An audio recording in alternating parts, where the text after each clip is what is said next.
Feels like it's been a long while. A long, long while. Can't even remember the last one, to be completely honest. Last game of the season, no? Which was? Huh? Which was? What was it? Don't remember it at all. I need to get it up so I know what's happening. Someone give me a song for my Instagram story. A song? Baby Shark. YMCA. Yeah, I need to whack it on stories and stuff as well. All jokes and rivalries aside, I hope Cucurella breaks his leg today. The nicest way. All jokes and rivalries aside. I just said that. I fucking hated me. Wanker, innit? Prick. Stupid echo as well. Yeah. Do North London forever. North London forever. It's the most manufactured bullshit I've ever heard in my life. Yeah, isn't that like a chant that they've just come up with in the last few seasons? Yeah. It's No, what it is, right, is this London Arsenal fan, he created a song to do with North London. It's nothing to do with Arsenal, and Arsenal basically like No, I think they realised that alright. they just have no song whatsoever. They kind of, I don't know, like you look at Liverpool, even Man United, do you really have like a... Glory, glory, Man United. How many other teams sing that? Yeah, but there's...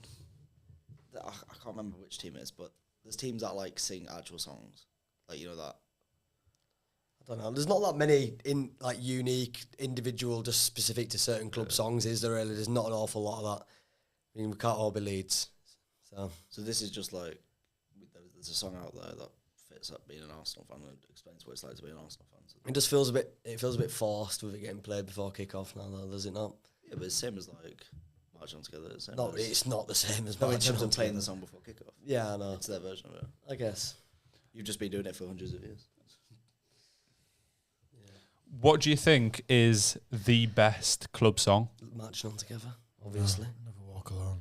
Well, but it's not specific to Liverpool, though, is it? So that's just irrelevant. Like, Marching On Together is specific to Leeds. Oh, mate, calm down.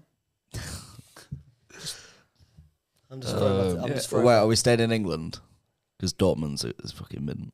What is Dortmund's though? Is that not You'll Never Walk Alone as well? Yeah, they use that as well. Yeah, but Dortmund's version of it is unreal. I mean, to be fair, I think for us, we'd have to stay in England, wouldn't we? Because we don't really understand it. Yeah. We don't. I know what they're saying. I don't speak that language. But in terms of England, The Madrid one's quite good as well, to be fair. I can't say I can remember it. I don't know how it goes, but I've seen videos of it and it is pretty sick. Yeah. I like West Ham's, but from the videos I've seen, it seems it was only good at Upton Park. Yeah, someone in the comments just said Blowing Bubbles, West Ham. Yeah, I think West Ham's overrated though, but I don't know if that's because I never got to see him at Upton Park. yeah. And that Olympic Stadium is awful. They sold the souls, didn't they? To be completely honest, it's just a big ball, and from what you've been on it, Joe, it looks like the fans are so far away from the pitch. I love compact grounds. Like even Stamford Bridge is a good example. Do you know when the fans feel like they're on top of the game, literally? But that Olympic Stadium, the fans just They had to feel like move they're though miles because away. Upton Park were falling apart. Well, yeah, but there's a lot. Like, I mean, I'm sure we'll go on to it at some point as well. But there's a lot of Premier League grounds that are kind of going along that route, innit? I mean, it's got to happen at some point. You've kind of got to upgrade or move, haven't you? But I think it would have been different though if they'd have done a Spurs and built themselves a stadium. Yeah. And, like, obviously, Spurs left White Hart Lane, but at least they built a new stadium. that was specifically for them, innit? Exactly, whereas they've just gone, oh, well, there's another stadium there, let's just go there. And it's kind of like, it was never built to be a footy stadium. Yeah. And I hate the fact that there's a massive racetrack in between the fans and the pitch. Yeah, no, I've never liked that. No, It's too far away from the action, aren't you? Yeah.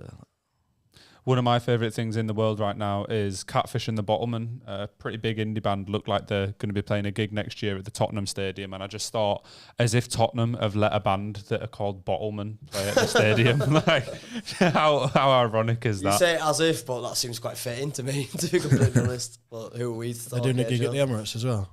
Whoa, whoa, whoa, whoa, Whoa. True now.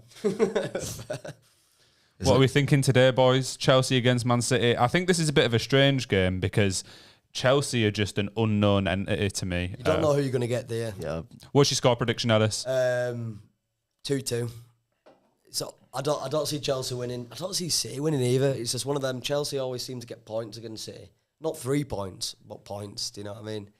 So I could see there being a few goals because there's bags of talent on the pitch. But probably a draw. Josh, what are you thinking? 2-1 City.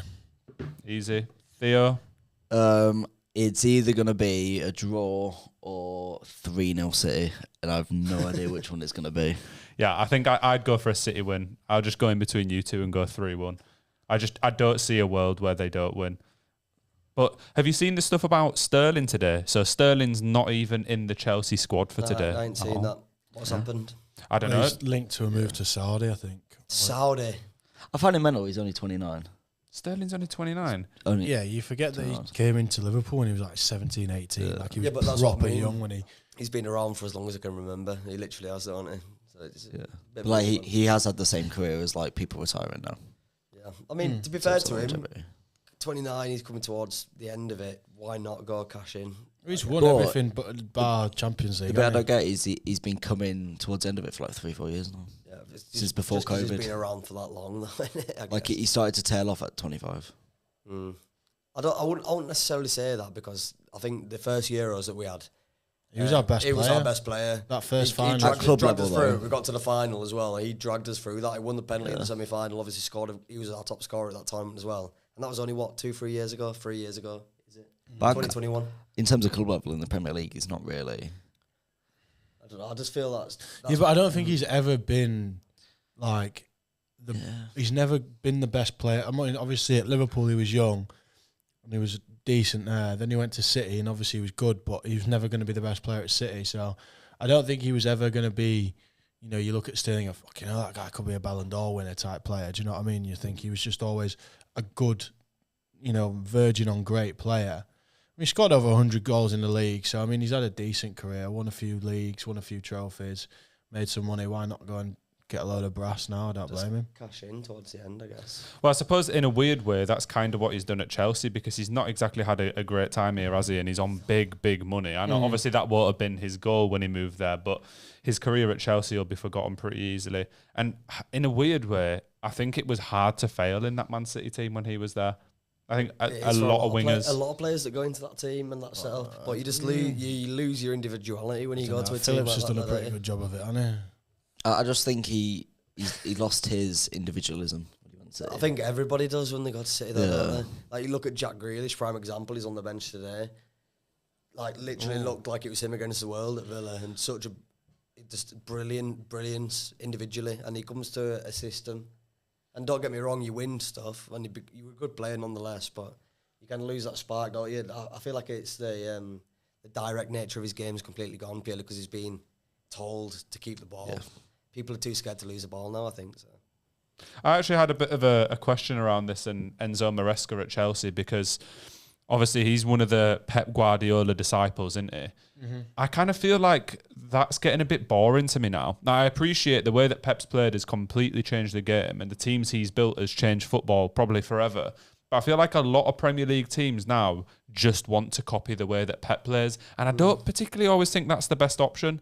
And I especially don't think, given what Maresca did at Leicester, he deserved the Chelsea job based on just being like Pep Guardiola. But it's just trying to do a rinse and repeat of what's happened with Arsenal, because they've seen, obviously, Mikel Arteta is a product of his environment in working behind Pep. And he's got into Arsenal. I know he's got a legacy at the club initially anyway by being a player. But Mikel Arteta, as he worked under him, he come into Arsenal, and Arsenal, I mean, we might have a dig at him, but they've been hugely successful under him. I mean, they've won it. They have. They've been in terms of improvement. In terms of improvement for what Arsenal were, especially initially after Wenger went, it's been an improvement. It's been good. They've been pushing for the title, and they've won an FA Cup under him as well. So they've probably looked at that, and the style of football that they play as well is no joke. So they've probably looked at Maresca and thought that maybe we can try to do that as well. I think you've got to... I mean, I agree. I don't think he was the right hire, but then you go, well, who the hell else were they going to get? The best person on the market really this summer was maybe Thomas Tuchel, and they're not going to bring him back.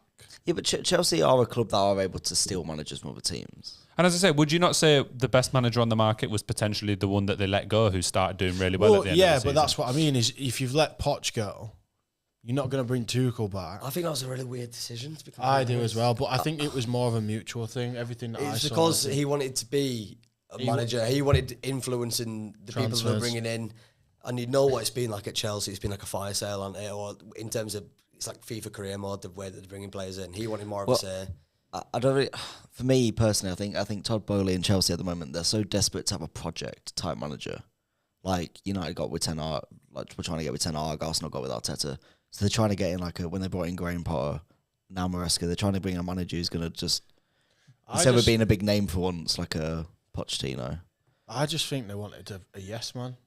Somebody that's going to... It feels like it, yeah. Because it looks to me that they obviously, whether you think it's a good strategy or not, they've obviously got a transfer strategy of, right, any young wonder kids type player, let's sign him and fuck a system.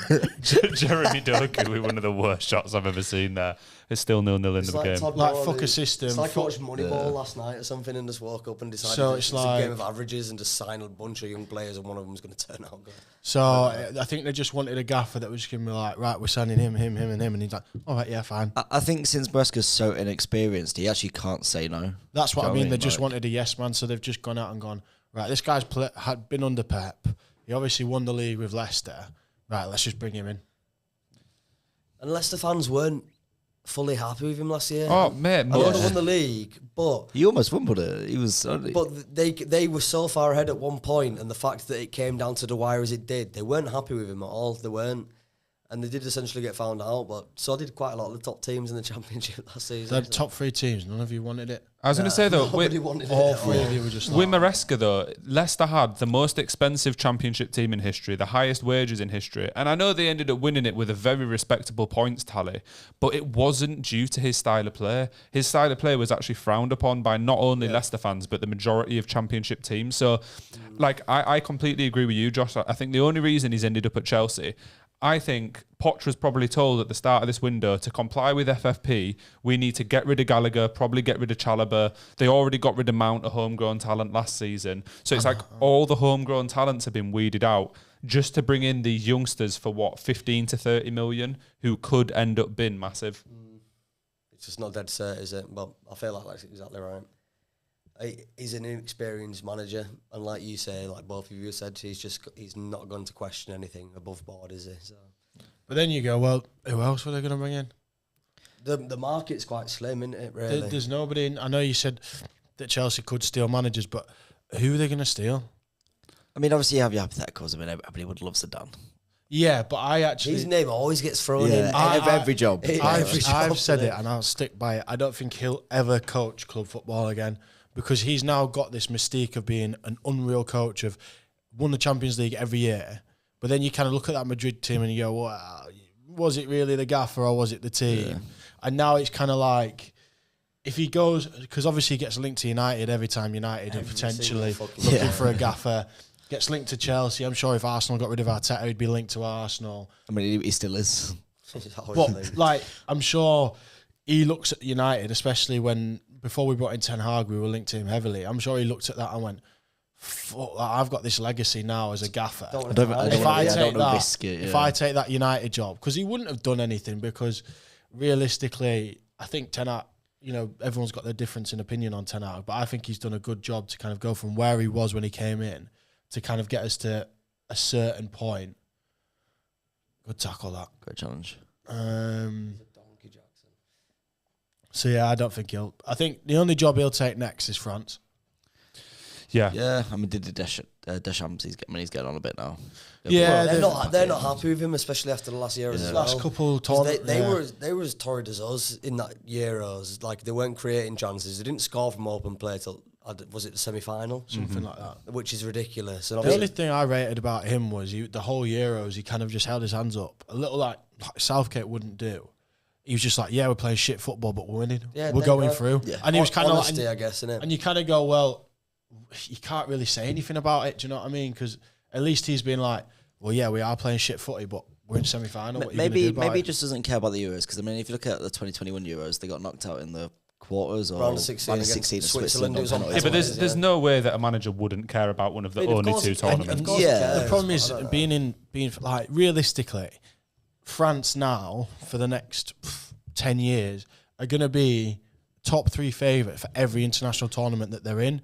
And the French have expectations of everything. So even if you didn't really care about the Euros, you kind of got to say, well, the people have an expectation. The FA for France are going to have an expectation of you get to finals, you win tournaments. So if he's not doing that, I think the next World Cup, I think if France underperform, and even a semi-final for France, I think is underperforming, I think they'll look at him and go, right, you've been here for a minute. Things are starting to slip now. I'm surprised he hadn't already thought that after the last tournament, to be completely honest. But I think the fact that he got to the World Cup final a year ago, back-to-back World Cup finals. But then you look at Southgate, he got back-to-back Euros finals, didn't he? I know Deschamps won one though, didn't he? I mean, the one. And to be fair, in the World Cup, we got knocked out by France, who and Mbappe was a joke. And I know you bring up Southgate. He left. I don't think the FA wanted him to stay. If he'd have decided that he wanted to stay, he would have. He'd still be the gaffer. Yeah. I mean, at the end of the day, I'm one of the few people that wouldn't have had a problem with it, to be completely honest with you. I just don't think I would have done. I think the problem with Southgate is it seemed to me whenever we actually made it to a final, which I think we had a good chance of doing with him, we never did anything. We completely underperformed. I just feel like the manager is the scapegoat. You've got to look at the players and how, like, we always go on about how many world-class players we've got. How much of it is on them as well? Like, you can go out there and your manager, he can tell you what to do and he can tell you how he wants to play, but then the players are on the pitch. And then it's time for them to step up. I think if you actually look at it, like, people talk about his tactical inabilities or whatever, and he's never going to be Pep in terms of tactics. He's never going to be Klopp. It's different kind of management. Actually, if you look at the last Euros, he changed tactic 3 times. He started with Trent in midfield, which everybody wanted, didn't work. Yeah. Then he went to a different tactic of bringing in Mainu and / Gallagher. And then that started working, but then everyone was kicking off because Foden wasn't working. He then changed the tactic again to go 3 at the back, get Foden and Bellingham in the middle. So he's actually kind of changed his tactic, changed his team 3 times in one tournament. When you go, well, yeah, fair enough, he's not the best tactician in the world, but at least he's willing to kind of change it up and go, right, okay, that didn't work, let me try this. I think Southgate's England tenure will be looked back at as underrated, but the issue is, right, I think we're a little bit spoilt as well with the Premier League and the amount of teams that play nice football, because England didn't play nice football the majority of the time. It wasn't thrilling. It wasn't nice to watch. It got to the point in a few of the games in the Euros where we were just doing long balls. And when we've got so many good players and we watch games like this week in, week out, that's not what we expect anymore as a football fan. Well, I was saying to these yesterday, though, when we were at Josh's last night, I said, I think personally the best football that we played in a tournament under Southgate, I think, is Qatar. Like, I know we drew with America, but we were free-flowing, attacking football, scoring goals. And against France, we were really unlucky. And on another day, we might have won that, and we could have potentially even gone on to... Haaland opens up the scoring. Oh, shit, is it 1-0? Fantasy football. Fuck's sake, I don't have him in team. Yeah, I don't have him in mine. Why did you not put him in? That's so silly. 15 mils, ridiculous, man. I've managed to fit in Salah, Isak, Watkins and Haaland. What's the rest of the team look like? It's just dross. I've got Eze, Rodgers, Porro. Who's Rodgers, bro? Morgan Rodgers. I had him in for a Morgan minute. Rodgers is starting. I was messing with. Yeah, Erling Haaland makes it 1-0 against Chelsea. Not a great start for Chelsea. It's been a bit of an end-to-end match without much happening so far, to be honest. No surprises that Haaland's opened up the tally already. Just want to see this goal again. I won't lie. But it's a pretty nice touch on. It's quite lucky, isn't it? But yeah. No, it's actually good dribbling from Haaland, which is a trait he doesn't display very often. But then again, I think Cucurella and which centre half were it? Colwell. Yeah. They're just scared of conceding a penalty in that point. Cucurella and Colwell pretty much stand off and let Haaland jab it in. Wait, it couldn't have happened to a nicer bloke, that, could it? Yeah. What was it? Cucurella said Haaland's scared of him. So. Ooh, potential offside. Oh, what is it? Yeah, he goes, Cucurella. Don't remind me of that, to be fair. I used to hear that scrolling down my TikTok, and that video popped up with it. Oh, my days. Could be offside. I think he looks Checking for VAR. Yeah, it looks impossible to tell really from this angle. What are these angles, by the way, that they always give us? Yeah. Just giving us back angles. Yeah. Chill out, chill out. Well, tell me though, you could. No, did he? No chance. No, did he, man? Let's see what happens here. VAR. I don't miss this when I'm watching Championship football, which I'm going to be watching for the next few seasons. I don't miss VAR. Yeah. 16. Yeah, but do you know what? Come October, when they're bringing automatic offsides, it'll be so much it easier. saves a lot of time. What does that mean though? Like, what? I don't get how they can just easily determine whether that's offside. It's all computer generated and everything like. Is it like goal line technology then? Similar, but it's like the Euros or Qatar World Cup. You know how when there was a questionable offside, it never actually went to like VAR. It was just like an animation on the screen. That's what it is. Oh, right, it's okay. like semi-automatic. We go 1-0. Anyway, back to Southgate because I don't have a point. I think the Qatar World Cup, our squad was so different because we had a lot of pace. Rashford was very good in the Qatar I was World about Cup. to say, I think the biggest difference with that is we actually had a left winger. And I think the issue was, and with hindsight, I think we should have done it. Kane shouldn't have started the final. This year? Yeah, I completely agree. Yeah. I think it was Watkins would have offered press, he would have offered pace, he would have offered. Yeah, I agree runs. completely. Completely, I agree with that. But then you're on about like the pace that we didn't have, and we didn't have players like Rashford and Sterling and Grealish.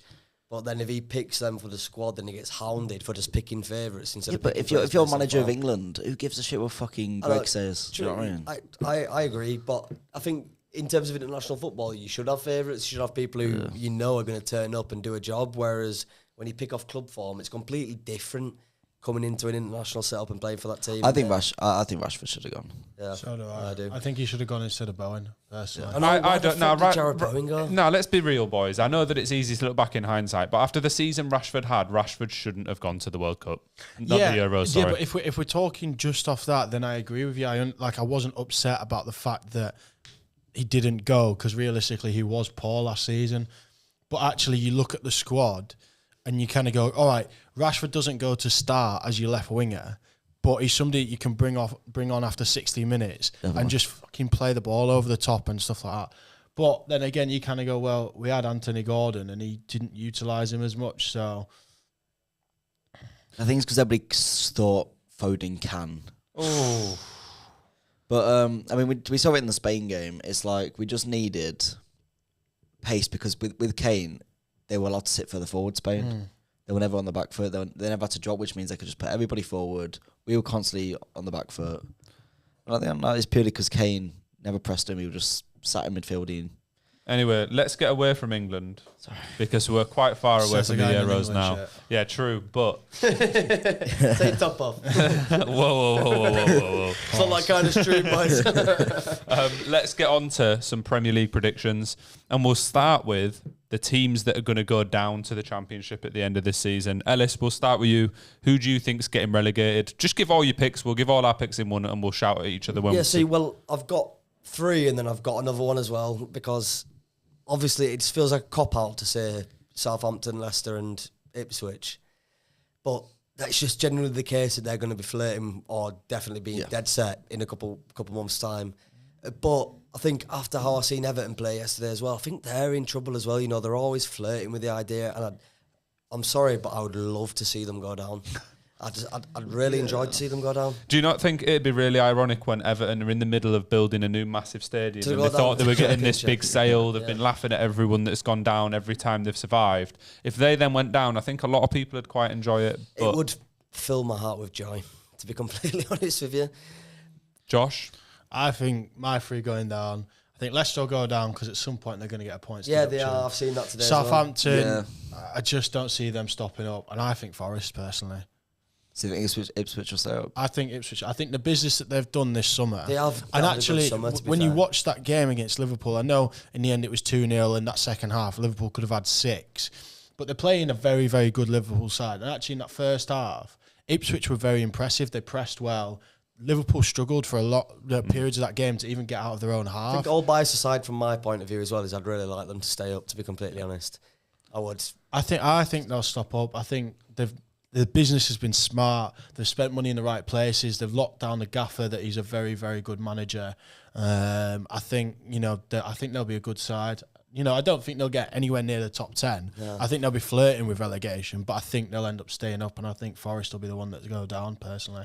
See, I completely agree with Ipswich. I think a lot of what is good about them isn't particularly just their star players, and that's why they managed to get promotion after promotion. It's about the manager and the way that they play. The only problem is, and this is where I think it could go wrong, manager's great, style of play is great, but if you lose like 4 or 5 games in a row at some point, which I think probably will happen to them, then it's like, do the players keep up that belief in the style of play? But I'll give mine next. I'm going with Leicester bottom. Again, points. Bottom. Yeah, points deduction. Yeah. They lost their best player from last season in Dewsbury Hall. Yeah. I just don't think they have much of a chance. Southampton, second from bottom. Just the squad's pretty crap. Don't rate the manager. They fluked promotion, really. I know, obviously, I'm going to say that as a Leeds fan. No, but they did. They're the same as us. They should have been in the top 2, realistically, with the squad that they had. They shouldn't have been fighting in the playoffs. And then third from bottom, I've got Brentford. Yeah, I'm not arguing with that. They're floating in there with me. So I know that's another team I'd love to see go down as well. Brentford won today against Crystal Palace, which is a huge win for them. Was it 1-0 in the end? 2-1. 2-1. But it also today has come out, Tony wasn't in the squad, and it's Al Hilal, one of the Saudi teams, has made a bid for him. So it looks like Tony's going to be going. And I think if he doesn't go to Al Hilal, he'll go to a different team. I hope he doesn't go to Saudi. Well, I agree. But Brentford without Tony are not good enough to stay up in the Premier League. I think they are purely on the basis that there is so many shit teams. There will still be teams. I think that takes slightly disrespectful to Brian Mbeumo. He's a player. Yeah, he's good, but I don't think he's good enough to keep him up. And Visser. I think I get what you're saying. I think they'll be flirting with it as well. But I think Brentford are better than Forest. I think they're better than Everton, and I think they're probably better than Ipswich. I don't think that they're better than Everton with Dyche. I think in a relegation battle, when it comes to it, without anyone to score, without a striker, Brentford are not better than Everton. He's a midfielder. Plays up top. Like last season. He does, yeah. And Visser as well. They've got attacking options. You forget, like last year at the start of the season, for Brentford standards, they were flying, and Mbeumo was banging them in. I think he did his ACL, did he? And he was out for the majority of the season. That's when they really started to struggle last season, because obviously Tony was doing his ban, and then Mbeumo was out. So you've kind of lost your best 2 players. And they've just on that Fabio Carvalho from Liverpool. He's a player. And realistically, they sell Tony. If he does go Saudi, they're going to throw 40 to 60 million, somewhere in that price range at them, which is enough to kind of go out and get another striker in back end of the window. So I think Brentford will be all right. I think they'll be bottom half of the league like they usually are, but I think they'll be all right. I think I can see them being. They'll have a big January as well. I think everyone's failing to remember though, like last season when they didn't have Tony, they were actually really poor for the second half of the season with no Mbeumo. Well, true, but that's what I mean. If they just if Tony goes, let's say they don't replace him well, and they're just one injury off being pretty crap, then it could quickly go. Like if Mbeumo gets injured or one or two other players. But you got to think last year they had no Tony, and that wasn't through sale. So they didn't make a chunk of change to go out and replace Tony. They had no Tony. They didn't bring any money in to kind of replace him. And then their replacement, whilst Tony was serving his suspension, got injured. So it's kind of like, well, it kind of makes sense, like, why they struggled last year. And I mean, you forget, like, when Tony came back, I think he only scored, like, 4 goals in the league or something like that when he was back. So it's not as if, like, Tony came back and he was flying and dragged them. And I rate Tony, I really like him, but, you know, we've got to be fair and say last year when he came back, he wasn't exactly smashing it. I don't disagree, but I can just see it happening for some reason. In my head, I saw him play towards the back end of last year and thought there's nothing special about these boys. And I think in comparison to the other teams round them, they offer less, but that's just me. Theo, who have you got going down? So my 3 going down, I think only one recently promoted team will go down. And for me, it's a toss-up between Ipswich and Southampton. You think Leicester will stay up? Depending on the point deduction. Very much depending on that. That's rogue as fuck. Oh. But, so I think it'll be Southampton, Nottingham Forest, and in 18th, I think it's going to be Wolves. Wolves? They've just lost Pedro Neto. They've just lost their best centre-back, Max Kilman. They've not brought anyone in. I had Wolves going down last year, and they seem to play well. Yeah.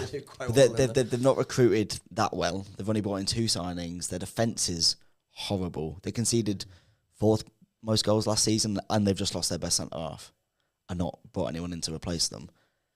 Goals, Cunha and Hwang Hee-chan are quite good, but injuries, and they've not really got much backup losing Pedro Neto now. They've still got Podence, Sarabia's decent. I think attacking wise, they've got some decent players. Yeah, I think they're fine attacking, but defensively they are a bit horrible. Dodgy. Leave a little bit to desire. So I think losing Max Kilman's going to kill them. I think genuinely. No, I agree. I think Kilman's quite an underrated player. I don't ever see him getting in an England set. Yeah, definitely not. But he did enough to keep him up defensively. Yeah. He was. And Jose Sarr is the most on and off keeper. He's either the best keeper in the league or the bottom. I think no in between. I think he had one season where he was like, everyone, fucking, this guy's like top 5 keeper in the league, and then since that, like 2 years ago, and then since then he's just like very, very mid. I think. So I don't think it's that rogue saying Wolves are going to go down. I don't think it's massively when you rogue. put the points out, it does make sense, I guess. I just think that a bit like what Joe said with Brentford, I just think they're better than Forest. I think they're better than certain teams that will go down. But I could see them being down in and amongst that. I mean, I watched them yesterday obviously against Arsenal, and obviously it's Arsenal. You know, you can't really. I thought they had spells. But against. It's defensively again. They just. If our finishing was a bit better, we could have easily. Yeah, beaten see, I only 5-6. I watched that match of the day, so I didn't really see an awful lot of it. But I thought they had spells where they looked all right and they looked dangerous against you, but no, I can't disagree. I think they're going to go down. And Leicester, I'm not too sure. It depends on point deduction. I don't know what do you see in Leicester? I think it generally is just the fact it's Leicester. I'm not gonna. I think Southampton. I think if you were to ask me who was more likely out of Southampton or Leicester, I think Southampton would probably be more likely to stop up than Leicester would. Point deduction. I think they'll both go down still got anyway. They've got Voldemort in the middle of the pitch still, guys. Well, I don't know. I think it'll just be Southampton, Forest. I think they'll both go down. I'm not saying that Southampton will stop up, but if you ask me who do you think's more likely to stay up, Leicester or Southampton, I would probably lean towards Southampton. I hear what you say. Is that including the point deduction or excluding? Let's say there's no point deduction. I think Southampton are more likely. They're both just going down though, aren't they? I think the only ones realistically for me they've got a chance of staying up is Ipswich. I just think it's Forest's time to go down though. I agree. Well, I think it'll be Leicester, Southampton. But then I also think Forest. But then I think it's also Wolves. So if I'm so sure Wolves and Forest will go down, well, I have to pick one. Yeah, you've got to kind of choose. So I have to, and I'm going to pick Southampton. So yeah, I still just I'm still sticking with Everton. I feel like we're being too nice. I know Ipswich made good signings, but I feel like it's Luton again. Great story, and they might finish 18th. It's like, I said the exact same thing yesterday. They're a better manager though, aren't they? I said the way that they were playing. I think the way they were played yesterday. I said that to Ethan at ours for the Liverpool game. I was like, this stinks. It mirrors it like pitch perfect. But I just think they've got a much better style of play. I think they've obviously had smart signings. I think the team that Ipswich have got is better than Luton last year. But you say that Luton almost beat Arsenal. They almost beat City. There's so many games where they came so close to winning. And the thing is, like yesterday, I thought if Ipswich could have got one yesterday, then, you know, it could have been a different game. I mean, they were very unfortunate not to get a penalty yesterday. Obviously, it was offside, so we're talking hypotheticals here. But if he was onside, that's a Stonewall penalty, Virgil van Dijk on Delap. You know, they've just signed Sammy Smodic, so I think... I don't know how that's going to go. I'm telling you right now, Sammy Smodic is not good enough for the Premier League. No. Sammy Smodic is a 29-year-old winger, striker, centre attacking mid. He's a one-season wonder, mate. But then I also really don't think Liam Delap's going to get more than 8 goals, 7 goals. To be honest, he looked decent. That's optimistic of you to say. Well, Liam Delap got 8 goals last season in the Championship. There you go. He like where they're getting the goals from. That's what. You got to think there's 8 less games in the Premier League. This is why I think Ipswich might need to be more in the conversation. You guys are giving them credit for. They need to. They haven't really got... I don't think Calvin Phillips is going to set the world alight. No, but the thing is, Ipswich have made smart signings who, if it goes right, which you can say for all the teams that have come up, I think they'll do better than the other ones, because Jacob Greaves was one of the best centre-backs in the Championship last year. Yeah. I think he'll play for England one day. Is that good?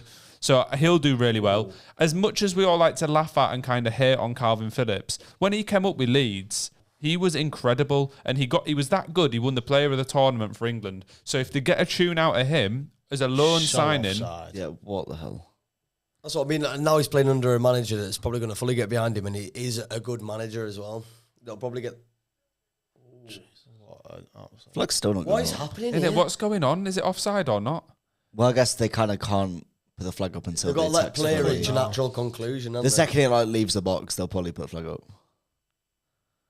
Or once a score. Yeah, well, also- nothing there will we happen are. by He's, that he's point. put a flag up. Bro, now. this is one thing that really annoys me. Just get it up. Just get it over and done with. I think- They'll get so much criticism if it is wrong. I know. Yeah. I hear what I know you're that saying. one's literally. It's closer than to I be thought, fair, yeah, to it's be not. fair. Sorry, it's not as I blatant also as think thought. that the business that Ipswich They have get done, paid high for a reason. I think if they do end up going down, is actually I think they'll be able to keep a lot of their players because they've signed Jacob Greaves from the Championship, they've signed Smodic from the Championship, Phillips obviously loan signing. So I think if they do end up going down, which I don't think they will, but if they do, you kind of go, well, everyone's kind of used to the Championship anyway, so they're kind of going to be able to keep the core of that side together and probably bounce back. I don't know. Like we said before, I just think it has Luton again. Just all No, over I it. don't think it does because Story-wise. Ipswich, right, have gone. They've come up from the Championship, which is another progression for them, and they've gone back to the Championship and signed some of the best players available in that league. Smodics was the top scorer last year. By the way, Blackburn are 110% getting relegated to League One now. He's gone. He scored 50% of their goals last year. There is no chance that they stay up in the Championship now without him, unless they sign. I don't think they can sign anyone good. They have an average attendance of about 3 fans, but. Signed Smodics, Class. one of the best attackers in the league. Signed Greaves, one of the best defenders in the league. Hutchinson, one of the best midfielders who was already there. A really smart signing for them. He looked good yesterday as well. So I think that they've done the right thing. They've not gone abroad. They've not signed like old kind of tired Premier League players to try save them. They've signed from a division that they've just come from that's going to improve them in the way that they play. I think Ipswich 100% stay up. This Savio looks really good. He looks all right, doesn't Yeah, he? I think He he's looked decent. really- He looked really decent good. against us in the Community Shield That's when he it. came on as well. Oh, Ooh, what a save! Yeah, he looks like a Jeremy Doku type, just a very techie winger. direct. That's what you want. It's a great save, this. You know, deflected as well. Crazy well. deflection. I never see Duku actually have good end product. Did score in the FA Cup final. But there, I know, but but then again, with the way City play, he doesn't need to, because No. just give it to Haaland. Do you know what I mean? yeah.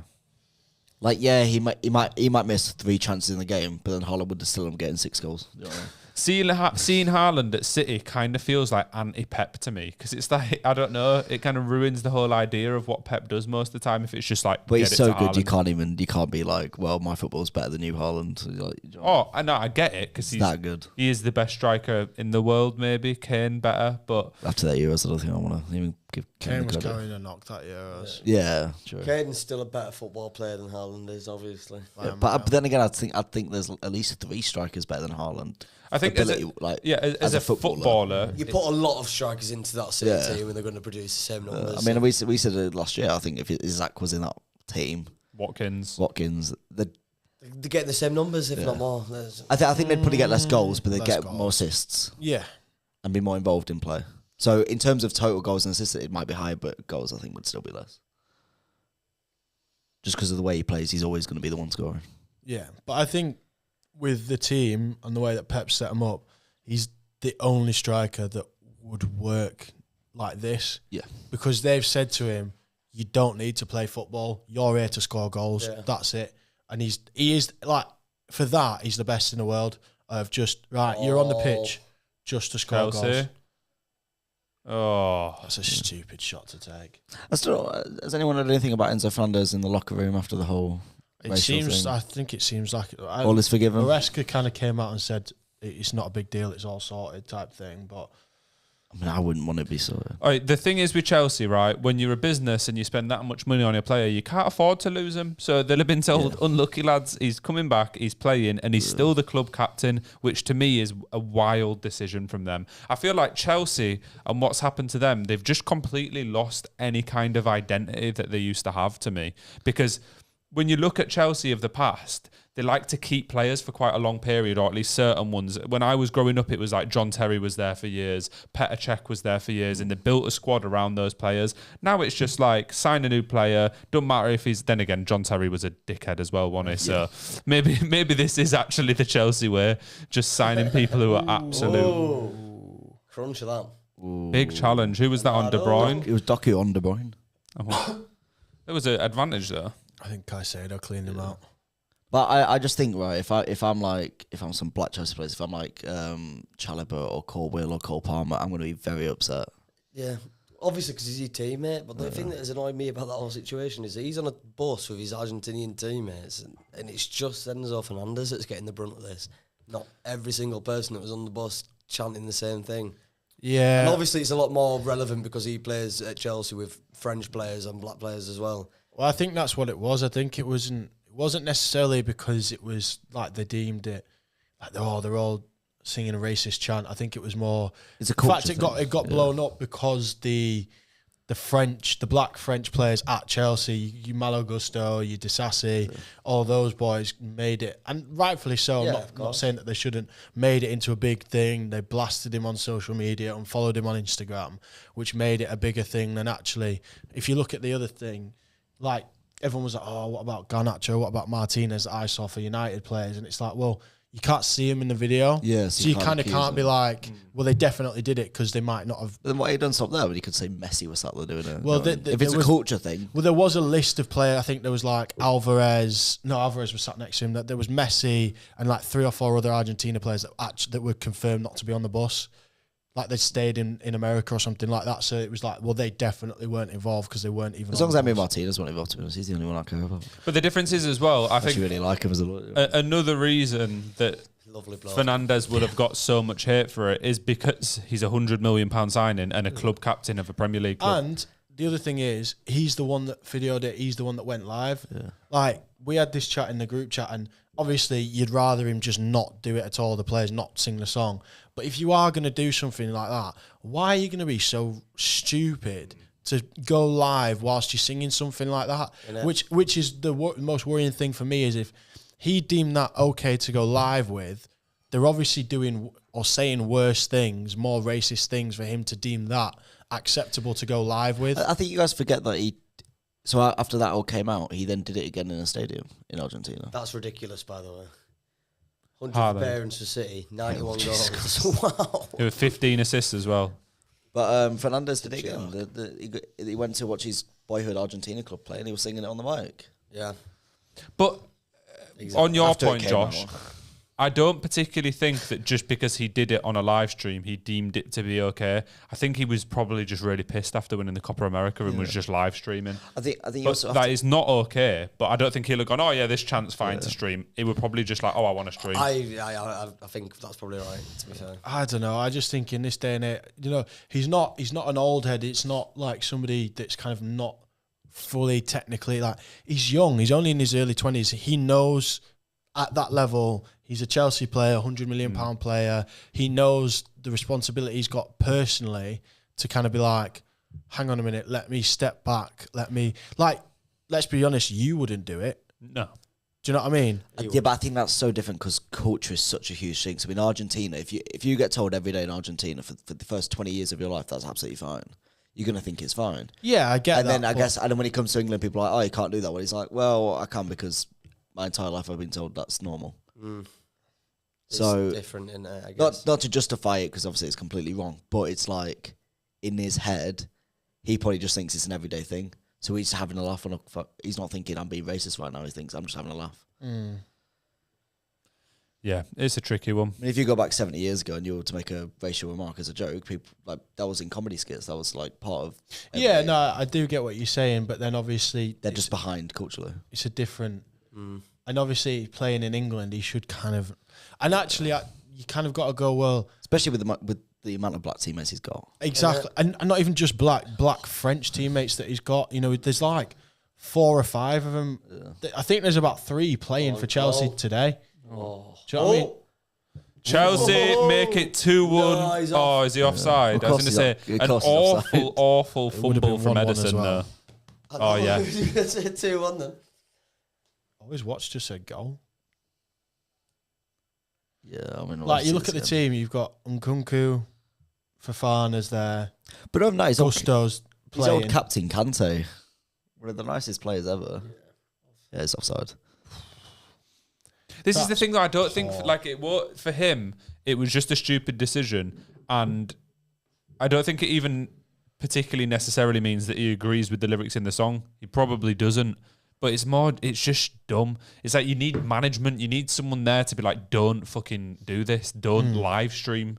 Don't do anything like that. But that's what I'm saying. Yeah. Like, you can't see who's in the back. You can't see the exact people. But what you can see on the video is nobody else is there filming it. So that means that tells me that other people know it's not, you know. Why have they got to go to? Yeah, that was obviously offside. Yeah. I don't know, but it seems like all is forgiven anyway. He's obviously put a public statement out, and he obviously he will have apologised personally in the locker room to all the boys. But I think, like Joe said, I don't think that they probably wouldn't have had a choice. Do you know what I mean? Yeah. It's an asset, isn't it? Chelsea, Todd Bowley will go, we'll just write off this £100 million asset. I reckon he could have said anything pretty much, and he'd have somehow got back in. If it was Conor Gallagher, I mean, he's already leaving the club, they'd have been like, we're selling him because of this. We actually really want him at the club, but he's a really good footballer. But I do think Chelsea on the front foot here. There's other ways to deal with it as opposed to just getting. Maybe they should have suspended him for a couple of games and gone, look, we don't stand by this behaviour, to show that we're going to suspend him for a game or two, and then you kind of go, all right, they can't just sell him out of it, but at least they've kind of gone, we don't agree with this behaviour, and punished him that way, or fined him, or something along those lines to kind of say, right, this is unacceptable. But that's what I was saying in my original point about, to me, Chelsea as a club at the minute just seemed, I don't know, it just seems really hollow. If I was a Chelsea fan, I'd be so unimpressed with the transfer business, with how they dealt with the Fernandes situation. Just so many different things don't seem quite right around the club. You've got Conor Gallagher, who is arguably the best player last year, at least top 3. Getting rid of him for FFP reasons. Chalobah, when he was in the team, was one of the best defenders. Getting rid of him for FFP reasons. Just like what is actually going on at Chelsea? You've got a huge squad. You've spent. I saw a stat earlier. In the history of English football, Chelsea under Todd Bowley have spent the 10th most ever. I think what it's ridiculous. I think what their goal is though is sort of. You know what City have just done with Julian Alvarez? They bought him for 20-odd million and they've just sold him for 81. They keep on buying people for like the hopes that they can shift them out. Yeah. But the problem is with that, and I get it's a smart idea, I guess, but the problem is when too American for me. When you've got that many of them, like 90% of them are never going to see the pitch for Chelsea. The reason why that City were able to do what they did with Alvarez is because he played all the time. I played a lot, looked good for City, and then Atletico were like, well, we'll take him. The thing as well is, I don't think City ever bought him with the intention of flipping him. They bought him to keep him, but City have always had this mindset of, well, Pep has anyway, since he's been there, of if you want to leave, you can leave. We don't, you're not bigger than the club. We can always replace you type thing. So that's why it worked for them, but I think Chelsea have completely sold their soul, and it's not even necessarily just selling the academy players. It's also the treatment of them. The fact that Gallagher, Chalobah, and Broja, whether you rate them as footballers or not, they've come through the club. You know what I mean? Gallagher and Chalobah have been there since they were 6 years old, and now because Enzo Maresca's decided, right, you're not really part of the plans anymore, they're no longer in the first team changing room. They're training with the under-21s. They're not going to be in the match day squads. It's almost what United did to Sancho last year, but actually Sancho, his behaviour wasn't acceptable, so it was a punishment. They seem to be punishing these players for just being like, well, we don't really want you now, so fuck off over there type thing. It's kind of it's just disrespectful to players that have been there their entire lives. You know, like you said, I think Gallagher was their second best player last year after Palmer. By a mile. He was their best midfielder. Yeah, they need to sell him, and I think they probably would have wanted to keep him if they could have. They've got good money for him. Well, it depends if it all goes through.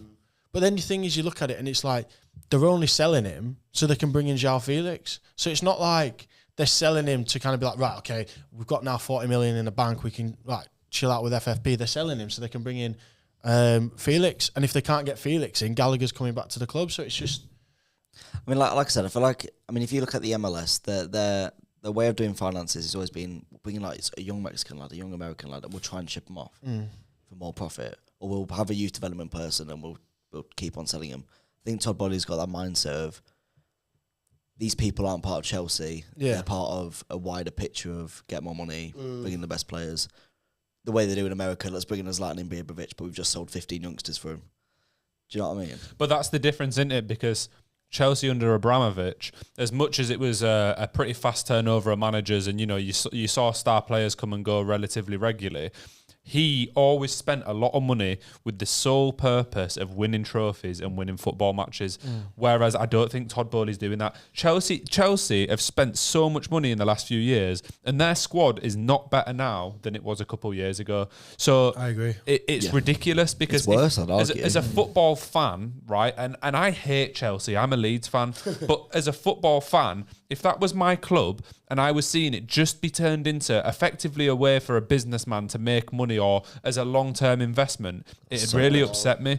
And Nkunku is through right now. That was brilliant from Jackson, that. Oh, blocked. He's got it back though. Nkunku in the box. Oh, Could that be a pen? The Chelsea have had a few pen shouts, but that one wasn't. I think he went down been too a easily. better I think team he was over the going past now. 10, 15 minutes. But yeah, There's hunger, which is interesting to see, because Chelsea have recently not really been a team to keep on fighting, especially against a team like City. But yeah, as I was saying, if my club's been turned into a business, not as a club to actually challenge for or even come close to winning the league, that doesn't even seem like a vision in his head. It'd just be like, well, what's the point? What is actually the point? The morals have been stripped back at the same time. I don't know. I don't respect it. And No, I think he needs somebody to really... Because I think in 2 years' time, they're going to be in fucking deep trouble. I think they can't sustain... The reason they've been able to sustain what they're doing is because they've been selling assets. So it's like the last few months ago, whatever, they sold the hotel. And they sold it to a company that was also owned by Todd Bowley, so he still has the hotel. He's still profiting off it. Yeah. But it's now no longer attached to Chelsea Football Club. So they no longer make money off that hotel. But he's done that to survive FFP. So he's stripping the club of all the assets. But at some point, you run out of assets to sell. So it's like... That's why he's doing players now. Yeah, but then the problem is that... So you sell Gallagher, you sell Chalobah, you're not going to get a lot of money for Bro yet. So you sell them... Right, you've got no more academy players in the first team now other than Colwill. So maybe you sell him in a couple of years, make some money. But then you go, well, who else is there? Then everyone that they've brought in, like I said, 75% of them aren't ever going to play for Chelsea. So all these young kids that they're buying are maybe going to touch grass in a cup game or something like that. They're not actually going to play for Chelsea. I mean, if you look at... It's actually mental how many they've bought in for like 20 mil. Even there. Yep. Players I've never heard of. literally, And then the other problem is that they're buying them for 20 mil and they're signing them for 8, 9, 10-year contracts. It's like Palmer had 7 years left on his contract and they've extended him for another like 2 or 3 years. So Enzo got the same thing in his first season. Yeah, like some of these players are, no, but like what I'm saying is they've extended it a few years on to the 7 years. What initially? So it was 7, I was 9. So it's like Enzo, when he went halfway through his first season, he got an extension where he was going to be there for 10 years. Mudryk signed an 8-year contract. Palmer's going to be there for like 10 years. I think the thinking might be if... it's a long-term investment. Yeah, because obviously like, this goes for any footballer. A player will be far cheaper if they've got 6 months left on the contract compared to if they've got 5 years Of left on the course, yeah, contract. of course. So maybe it's like, well, we've given 10 years contract, people are going to have to pay 30 million. Yeah. Because they think, I don't know, I think Todd Bowley just thinks it's a given. If they've played for Chelsea, they're going to have 15 clubs in for him. And I think he's sort of come to realise, oh shit, well, that's not how football works. No. I don't think he's come to realise yet. That's the problem. But that's what I think. That's what I mean. Is like at the moment he's getting away with it because he can sell the assets. And really, you look at it and you kind of go, the last thing that he could really sell that's going to bring in some money is the stadium naming rights. And once he sells that, I think that Chelsea as a football club are gone. If they're not playing at Stamford Bridge, if it's fucking The Expedia Stadium. or three arena or whatever it is, do you know what I mean? Todd Bowley arena. You go, bloody hell, like this isn't Chelsea anymore. And there are a lot of Chelsea fans that are going, fucking hell, this is what the fuck is going on. I think they're going to be in a lot of trouble soon because there's no way they can keep up the spending. And I think after this year, their sales aren't going to be great because you think, say for example, they sell, I don't know, Mudryk because he's just not good enough.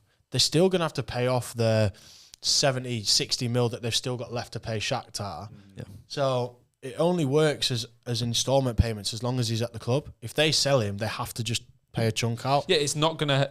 If they sell a lot of these players they've signed recently for relatively big money, it's actually going to make the financial position worse. Like, it'll stop 100%. them signing I think competitive the only player players. that they could sell right now that they would profit off is Cole Palmer. You're not getting more than 105 million for Enzo Fernandez. You're definitely not getting more than 115 for Caicedo. You're not getting more than 75, 80 for Mudryk. You go, well, who else is there? They spent, 50 million on Wesley Fofana? Yeah. You're not getting that back. I think they paid, 50 mil for Chilwell? He's supposed to be leaving in a couple of weeks. You're not going to get 50 mil for Chilwell. But this is what I'm saying. When you say all these different prices and you think about it, how were they not in the conversation for, top 4 even? Well, this might sound awful, but in a way I'm kind of glad, because let's say this went in Chelsea's favour and they were now winning the league, and now people would be saying it's ruining football. So I think because it's gone so shit with Chelsea, I think this might put off more American investors and more Saudi Arabian investors. So it might actually keep football a bit more football.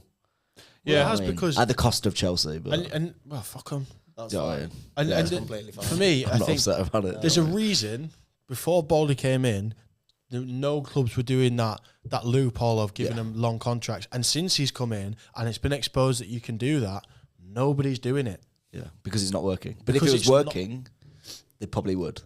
But I don't even know if they would, because you're tying yourself to players that have to be, say, for example, Mudryk. It's right? a risk, innit? I guess. My point is, if He Chelsea comes- had won the Champions League 3 times in a row, let's now, hypothetically. Yeah, of course, Then there might but that's a crazy hypothetical to go off.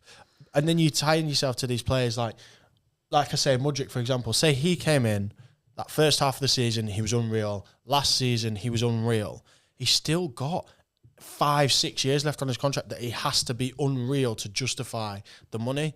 The thing, and as a United fan, it's kind of hard to talk on it, because obviously we paid 75 mil for Sancho, 80 mil for Anthony.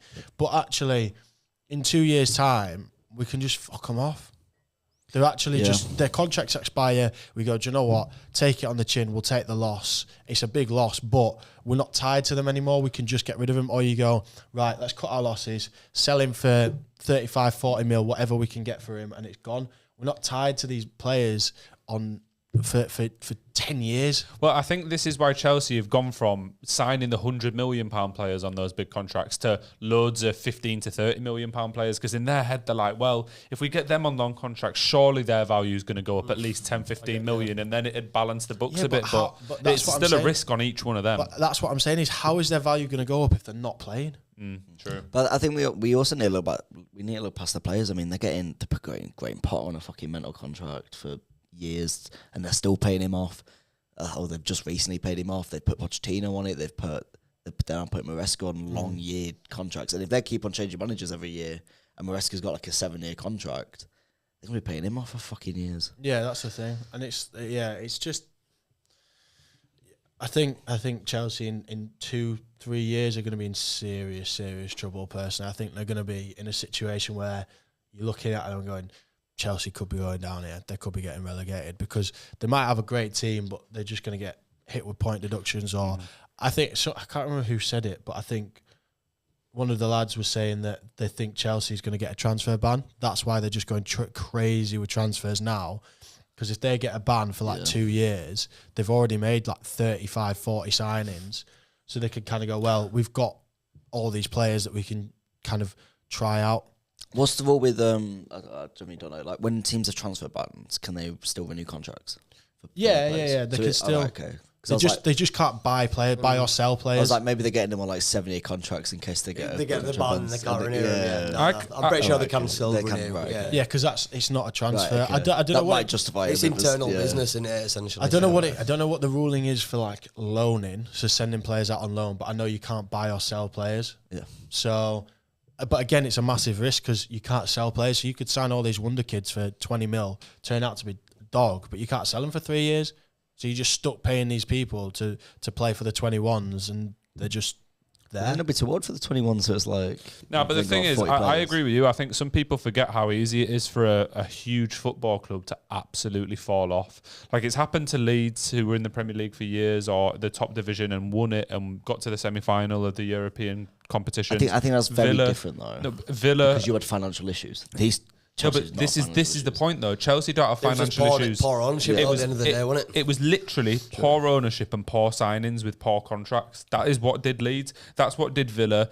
Ipswich back in the day had won the Champions League, had won the league, and went down. Like, it's easy now for us. Yeah, Forest as well. It's easy now for us to get caught up in modern football and the big six, and that's been the big six for a little while. But sometimes it changes, and sometimes a team drops out, and then a Newcastle or a reignited Villa or something can come up and take the place, and it might be a long time till Chelsea get back up there. I don't think that that's going to happen, but it is a possibility. Did you see that? Yeah. But I think it's just... I think as football fans nowadays, we just think it's a given Chelsea are going to be part of the top six. I can't imagine them falling off. But it is weird because in 20 years' time, people will be looking at Chelsea maybe in the same way we look at Leeds, Forest. That's what I mean. I'm not saying it's going to happen, but it could. Yeah. I think there's a very, very strong possibility that it could happen because they're just not... We shouldn't take it for granted. Yeah, I think realistically, I think if United weren't United... they could be in the very same boat. The way that the Glazers were running the club and just draining it of money. If we weren't generating the money that we were generating because we were Manchester United, we could have been in a very similar situation of, fucking hell, we're in trouble here. Just press X, bro. And then X, and then B again. There you go. Oh, nice one. Yeah, it could have happened to Man United as well, but. And it's like they didn't take as many risks though, so I think they're down. Well, we didn't. We did though. You know what they say? The bigger you are, the harder you'll fall. I think Chelsea have tried to make themselves even bigger than United did, so therefore it's going to be way bigger. Yeah, I agree, and I think they've got 8 keepers. Yeah. How the hell are you going to tell me that they're signing these players to make a profit when they've got 8 people to play one position? Imagine. And it's the one position that you never change. Like, when you've got a number one keeper, that is your number one keeper. And, like, maybe you'll do a City and Ortega plays every cup game or something like that. Yeah. But when you've got 8 keepers, there's no way you can tell me that they're going to profit off these keepers because they're just not going to play. I mean, look at Arsenal. I mean, our backup keepers could get into 12, 15 teams in the Premier League right now, Ramsdale.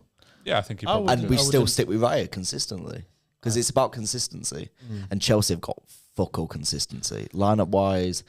contract-wise, players-wise, they just...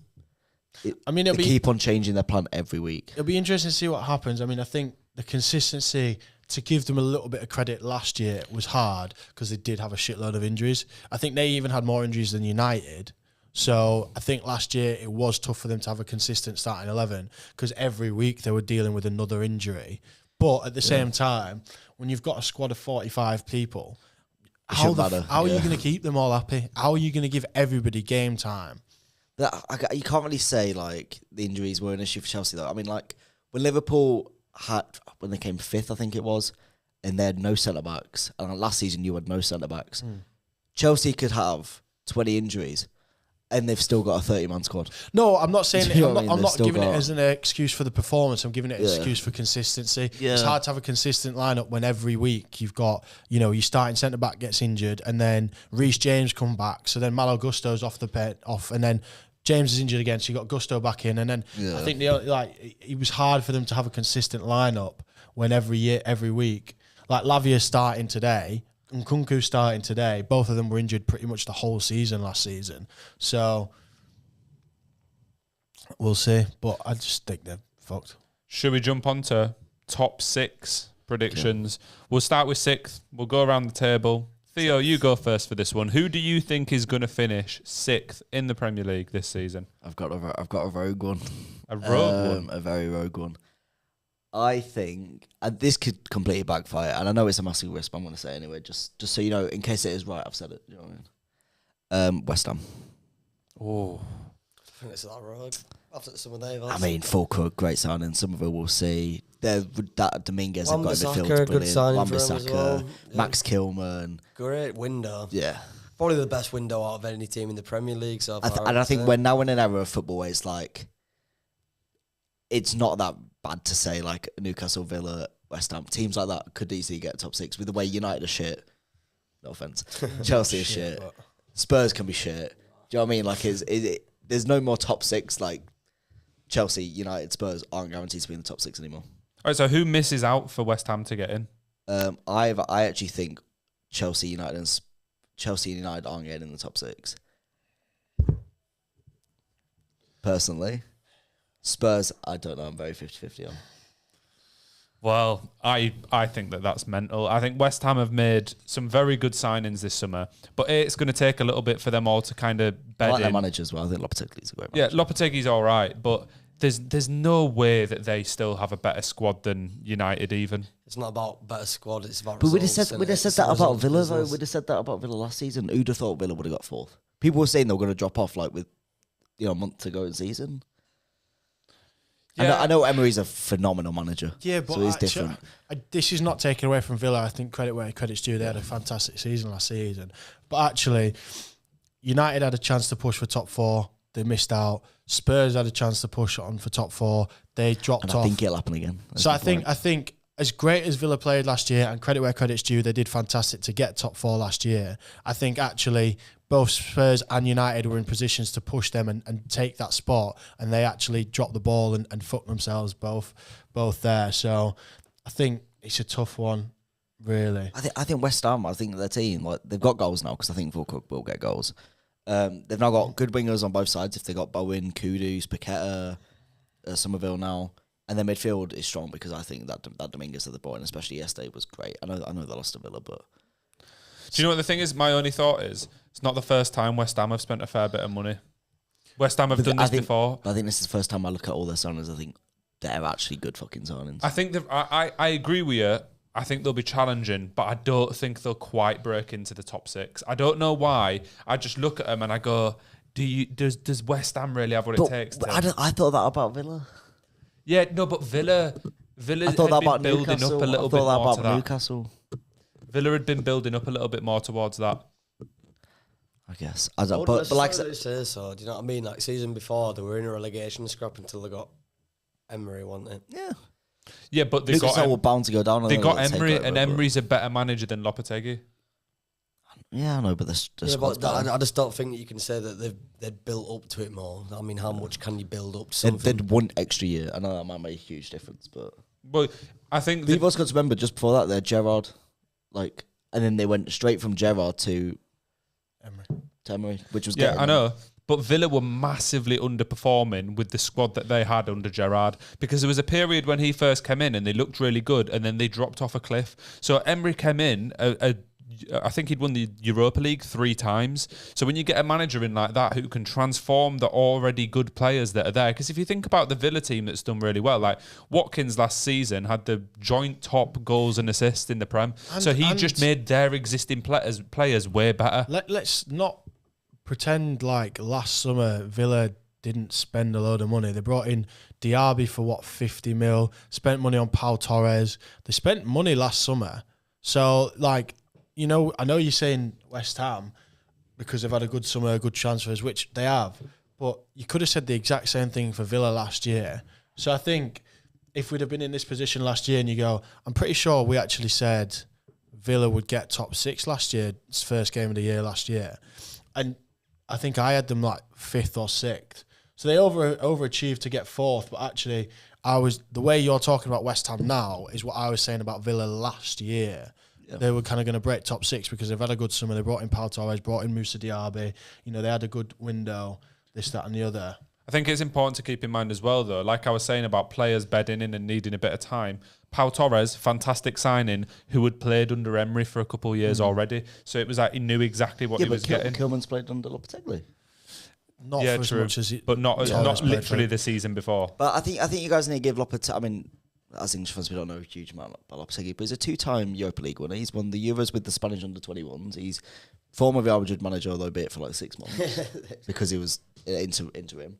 And then he had an alright season with Wolves, where he managed to get them 12th or 13th. Yeah, he's a decent gaffer, but he's not as good as Emery. I don't think there's many managers as good as Emery. I think West Ham will be 7th or 8th personally. I don't But see is- him cracking the Right, top so let's say 6. you think he's 7th. Is that as bad as... That's not that far from me saying 6th. You know what I mean? It's one No, position. that's what I mean. No, I'm not. I think wasn't they'll be saying. around I it. wasn't saying Lopetegui is the 7th best manager in the league. I'm No, just saying yeah. I think West Ham are going to be 7th, 8th. I don't think they'll That's quite a fine crack. season for them, though, realistically, is it not? Top I, 6. my point is, I just think he'll get one place higher than 7th. Do you know what I mean? Yeah, well, yeah. I mean, Ellis, who have you got 6th? 6th, I have Man United in my top 6.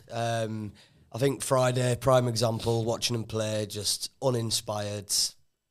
I just don't know. They've got no identity whatsoever. I think watching Ten Hag's football is almost similar to watching Daniel Farke's football. Like, you just, in terms of the team, It's not you that bad. It's not that bad. But I just mean you control possession, but you don't do it. I know you probably could have scored a bit more, but it's just so boring to watch. Is their football much better than last? I mean, where did they finish last season? 8th. 8th. Is their football that much better to get 6th? Yeah. And injuries, injuries. I don't think it's the football necessarily. I think it's probably the. potentially the signings that they have made that probably get them 6th. I don't know. Lenny always odd injuries. You know what I mean? Yeah, but we've got Delete now. It's innit? been a decent window, but I think De Ligt- Mazraoui's a great signing. Fantastic. I think signing. Delit's a fantastic signing. Do you know what I mean? He's been at Bayern and Juventus, and he's not exactly set the world alight. He's just a big name, but you needed centre. Still lives off his Ajax days, I think, a You bit. need centre halves, and he'll do a job. It's better than having fucking Johnny Evans starting. Do you know what I mean? Yeah. So, I think De Ligt's a great signing. Thank you very much. Well, I Fantastic. don't know, but I mean, once I again- think there's this narrative going around about Delict at the moment where he's just getting absolutely shit on when actually he played one less game than Upamecano or like 2 less games than Upamecano in their time at Bayern. People were saying, oh, he doesn't start, Dyer was starting over him. But actually, Dyer's like 15 starts or something like that. 13 or 14 of them, he was partnered by Delict. So actually, there's this narrative of like, oh, Delict couldn't even get in the Bayern squad, which is just completely incorrect. I mean, I have to be realistic. The only time I've consistently seen De Ligt was his Ajax one in the Champions Yeah, League. but then and I think that's the same for most English fans. you kind of look at the move to Juve at the time didn't make sense to me because they still had Chiellini and they still had Bonucci. So you go as a 19-year-old centre back that's had 2 or 3 decent seasons at Ajax, he's not going to go and take their spot there. So that move confused me a little bit to start with anyway, because I was like, well, he's not going in there to start because you're not taking out Chiellini and Bonucci, who were the starting centre backs for Juve for years, Italy for years. And then the Bayern move, and I thought he was all right at Bayern. He had a good... I just think my only worry with him is it's like, if you look at Liverpool, their second defender will always be changing, but Van Dijk will always be there. I just think the way Bayern kept on changing defenders, I feel like surely De Ligt should be good enough to be the one defender that is always going to... But he had injury issues. I know. But it should be him or Kim Min-jae. Bayern fans literally created petitions to try keep him at They had the like club. 170,000 Yeah, I mean, once again, signatures. I've absolutely no context on whether... No, but that's what I mean. I online think, narrative. Do you know I what think De Ligt's been a little bit unlucky, right? And Man United have got 2 really bad centre-backs who consistently get in the team. De Ligt has simply got to be better than them. If he can stay fit, he is a better centre-back. Haaland. Haaland with a nice shot. He is a better centre-back than Harry Maguire and Johnny Evans, and he will improve Manchester United if he Did you plays. say Harry Maguire was really bad? Yeah. I don't think Harry Maguire's really good. Over the course of his... Right, if you want to be challenging for the top 6... He's such a scapegoat, though. Nah, I'm not hearing it, though. Overhated play. If Over you want to his be... time, but the last He's a 2 years, scapegoat. 2 years. So last season, and then on Friday night, he was quality. Friday night, he was better than Martinez on Friday. Oh, do you He's know... not a bad centre half. He's not a bad centre half, but he's not a top 4, top 6 Premier League centre back to me. I disagree. I do completely. I think he I is. disagree. He is. Nah. I think the reason he's overhated because we spent 80 million on him. He came in, he was made club captain, and United actually at the time that Maguire was brought in were fucking dog shit, and he was made the scapegoat Not much has because changed then. he was slow. He got caught out a lot, and actually he did have some clangers. I'm not going to say he didn't, but I think to say he's not a top 6. I think you guys do forget in Maguire's first season or first 2 seasons, I think he was actually all right. Yeah, Let he was me ask decent. you a question though. So on that same note, given the signings you've made, if everyone's fit, does Maguire start? No, he doesn't start, but that's not my argument. He's still good enough to be in a top 6 side. So right now, you're building a side to challenge for the top 6 after dropping off massively with Maguire playing a lot, and you're saying, oh yeah, so the club has made these signings under new ownership and new leadership, clearly saying that we need better centre-backs, but he's still clearly good enough. But he's not. He's not necessarily saying. But I'm not saying he's going to be our starting. I think everyone fit, our starting centre-backs are Martinez and De Ligt. I think that's our starting centre-back partnership. But you said he's been crap and he's not good enough to be a top 6 defender when he is. I'll take it back. I don't actually think he's been crap, but I don't think he's good enough to be a top 6 defender. I think if Maguire's starting every game, I think if it's maybe a team like floating around that doesn't have as much expectation as Manchester United, if he was at West Ham, if he was at like Palace, who look like they're going to do quite well this year, I think he'd be then pretty good. But at Manchester United, you wouldn't be signing other centre-backs if anyone else in the club agreed that he's good enough. He isn't. Over the course of a season, he's always got a few clangers in him, and the rest of his game isn't what is needed in modern football the majority of the time. I admit, he's not as bad as people make out, and I think his price tag did him really dirty. Because it's made people hate on him the whole time he's been at United. But for me, that doesn't change the fact he still isn't a top 6 Premier League centre-back. I think he's good enough to be a top 6 centre-back, personally. I think he can be if he wasn't. Like, I feel like if he was currently like... If he was at West Ham, would he be the starting centre-back? Yeah. Yeah. And I just said that. Yeah, but then again, I think... He's got West Ham top 6, that's what I'm saying. Yeah, no, so I completely agree. But I think what it is, it's like having 2 brilliant centre-backs in Martinez and De Ligt now. And since Maguire isn't better than them, you just instantly think, oh, well, he's clearly not good enough to start for United. He's clearly not good enough to start for any top 6 squad. I think he is good enough to start for a top 6 team. It's just his competition now are just better than him. Yeah, and I agree They with could that. start for a top 4 team, But do you know what I mean? I think if he's happy to be there, I would more than happy to have my starting 2 centre-backs is De Ligt and Martinez, and then you rotation centre-backs, Lenny Yoro when he's fit, and then Maguire, and then I think in an emergency you've got Johnny Evans, and I know you said he's quite. I think since he's been signed by United, he's actually been decent. Now, is he good enough to start 38 games for a top 6 side? No, he's not, but he's like, 30 odd, nearly 40, and I think every game that he's played for United, he's been decent. Do you know what I think the problem is here? I think you just accept less now. Like, I'm actually not trying to say this in a negative way. I think you've looked at it in a lens of, well, yeah, they've actually been decent when they've played in such a bad period for Man United. But that shouldn't be the case. When you pay so much for a player and he plays so much over a course of years, he should be at this point. It shouldn't be, oh yeah, we've signed 2 better centre-backs in De Ligt and what's the other geezer called? Yoro. It should be, we signed Harry Maguire for 70 million. We shouldn't need a replacement. Yeah, I completely disagree there. I think, with all due respect, I think the price tag about Maguire now is a bullshit argument because it's irrelevant at this point. It was so long 5-6 years ago. Yeah, but no, my point so is much though, has happened you since can't then. simultaneously say, oh yeah, he is a top 6 centre-back, but I don't want to start him anymore. I don't like the argument of price tags being brought into it anyway, because that's not necessarily how much that player individually is worth. It's what he's worth to the club that's selling him and the club that's buying him, and the club that's buying him as well. Yeah, don't get me wrong, but that's just it's just an irrelevant point. Like we look at it with Rutter recently when he came in for 35 million. You look at him with nothing. That's how much Hoffenheim valued him at to themselves, and we were willing to pay it. It's not. But I think just a horrible Maguire. argument. To be fair, I think Maguire probably should have been 70 million at that point. It's not like Mudryk where it was like. All right, so take price out of the equation though. Yeah, this was like, what I'm saying. If Josh is saying, right, we're getting better as a club, we want to challenge for top 6, top 4 this season. When everyone's fit, I don't think Maguire should start. Does that not say to you that maybe he's not a top 6 centre-back then? Or if he is, that it's got to be at a lower level than Manchester United expect? Well, let me ask you this, right? Is Ake a top 6 centre-back?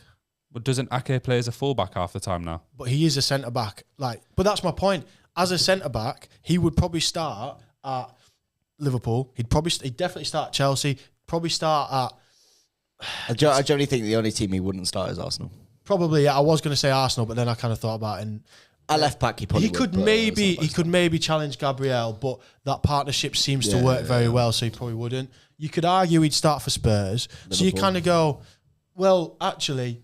He's a top 6 centre-back, Nathan Ake, but he doesn't start for City at centre-back. But all those teams... Gvardiol, they spent 90 million on Gvardiol, who's a centre-back. They now play him left-back. Yeah, but all those teams you just just mentioned, right? Do you think Maguire would start for half of those? I think you'd have a chance to start for a few of them, yeah. Right, I mean, in my opinion, I think Maguire starts for Tottenham. Yep. Because I don't think Hugo is that good. I think if Maguire... If he walked into the Tottenham squad next week, he wouldn't start. I think he I would. think he would. I think Maguire. I actually think he think. probably would as I well. actually think Maguire would be the perfect partner for Mickey van der Ven. Because Mickey van der Ven is fast enough to kind of play that sweeper role, to cover anything over the top, and Maguire's just going to dominate everything in the air, put in challenges. I mean, let me ask you this: who do you think's better, Lisandro Martinez or Harry Maguire? Oh, that's a tough question. Maguire.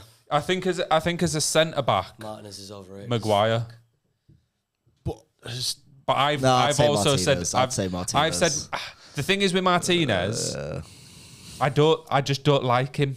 The butcher. Yeah, I Yeah, don't but you like him. can't It's like fucking I've got internal bias against Martinez. Not the butcher. Like I actually feel quite bad for Harry Maguire, but I personally dislike Martinez. yeah, so now you've got a personal bias against it. I'm asking you to take bias aside.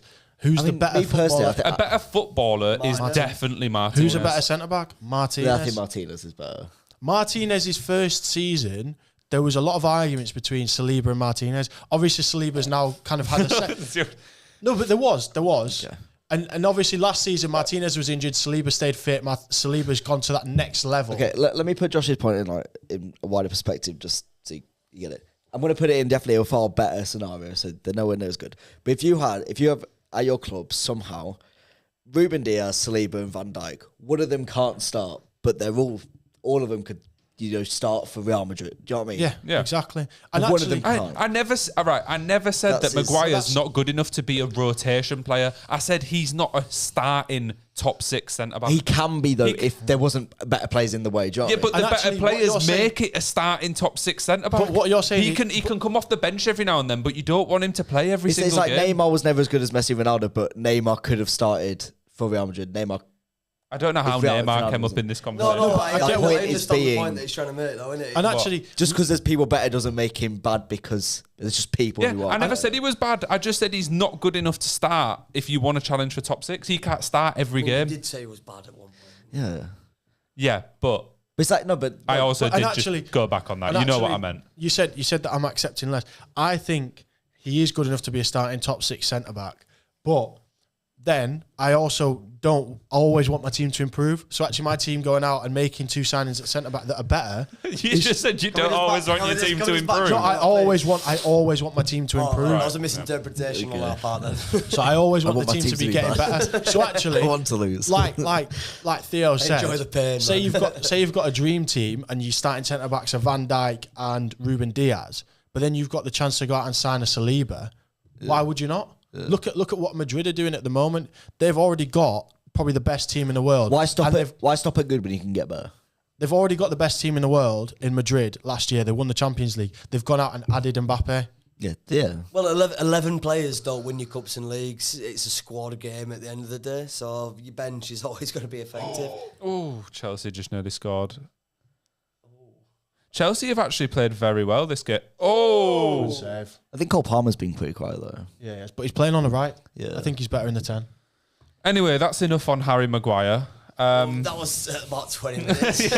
yeah. No, I get. To be fair, I get the argument. He's not as bad as everyone makes out, but I just don't think he's starting for pretty much any team that's going to regularly finish in the top six. Who's given the sixth? Just me and Ellis. Yeah, that's what I mean. Who are giving the sixth? Is Predictions. this how far we've got? We'll still try. got all fifth. Let's try stick on the actual predictions and like who's going to finish where. A couple Wow. points. I went off on a tangent today. Josh, who's finishing sixth? I'm stuck between Newcastle and Villa.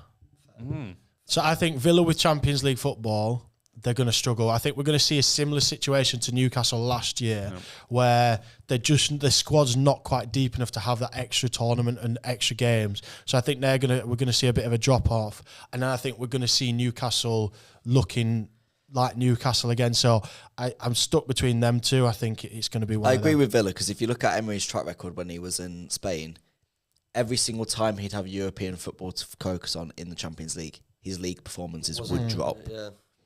So they'd get fourth or something like that, then be in Champions League, get knocked out in group and get in the Europa League. But at that point, they're seventh in the league, eighth in the league. So I do get it. He's got his priorities set. Yeah. So maybe I don't. Yeah, it's a tough one. I could see it happening. Sixth, I've got Spurs, purely because I think that they could creep a little bit higher. I don't think Solanke's that good of a signing in a strange way. I think he'll do okay there, but I don't think he's a £65 million signing. So I agree. I think that the expectations will be hired, but they won't actually do that much better than last season. And I think the teams I've got above them will do better. Theo, who have you got in fifth? Hang on. In fifth, I've got Villa. Right. Similar thought process. Similar. We've already. Ellis? I've got Villa in fifth as well. Yep. I've got Spurs. Spurs fifth. So it's all pretty close so far. Fifth, I've actually got Manchester United. Okay. Flaren. Yeah, I feel like I'm being a little bit nice here. But with the signings they've made, I think... Good signing. I know it's predictions, but I need to see it first. Do you know what I mean? Yeah, I know. I know it's predictions, but it's like... I still think Ten Hag is pretty dog water, but they've improved the defence massively. It's Højlund's second season. He might come into things a bit more. And no, but I think they have the individuals and the squad to come fifth, or actually maybe even a little bit higher. It just depends if Ten Hag can actually come up with a single tactic to put out onto the field. Ellis, who have you got? Fourth, creeping into the top four, I've got Spurs. Fourth, I have.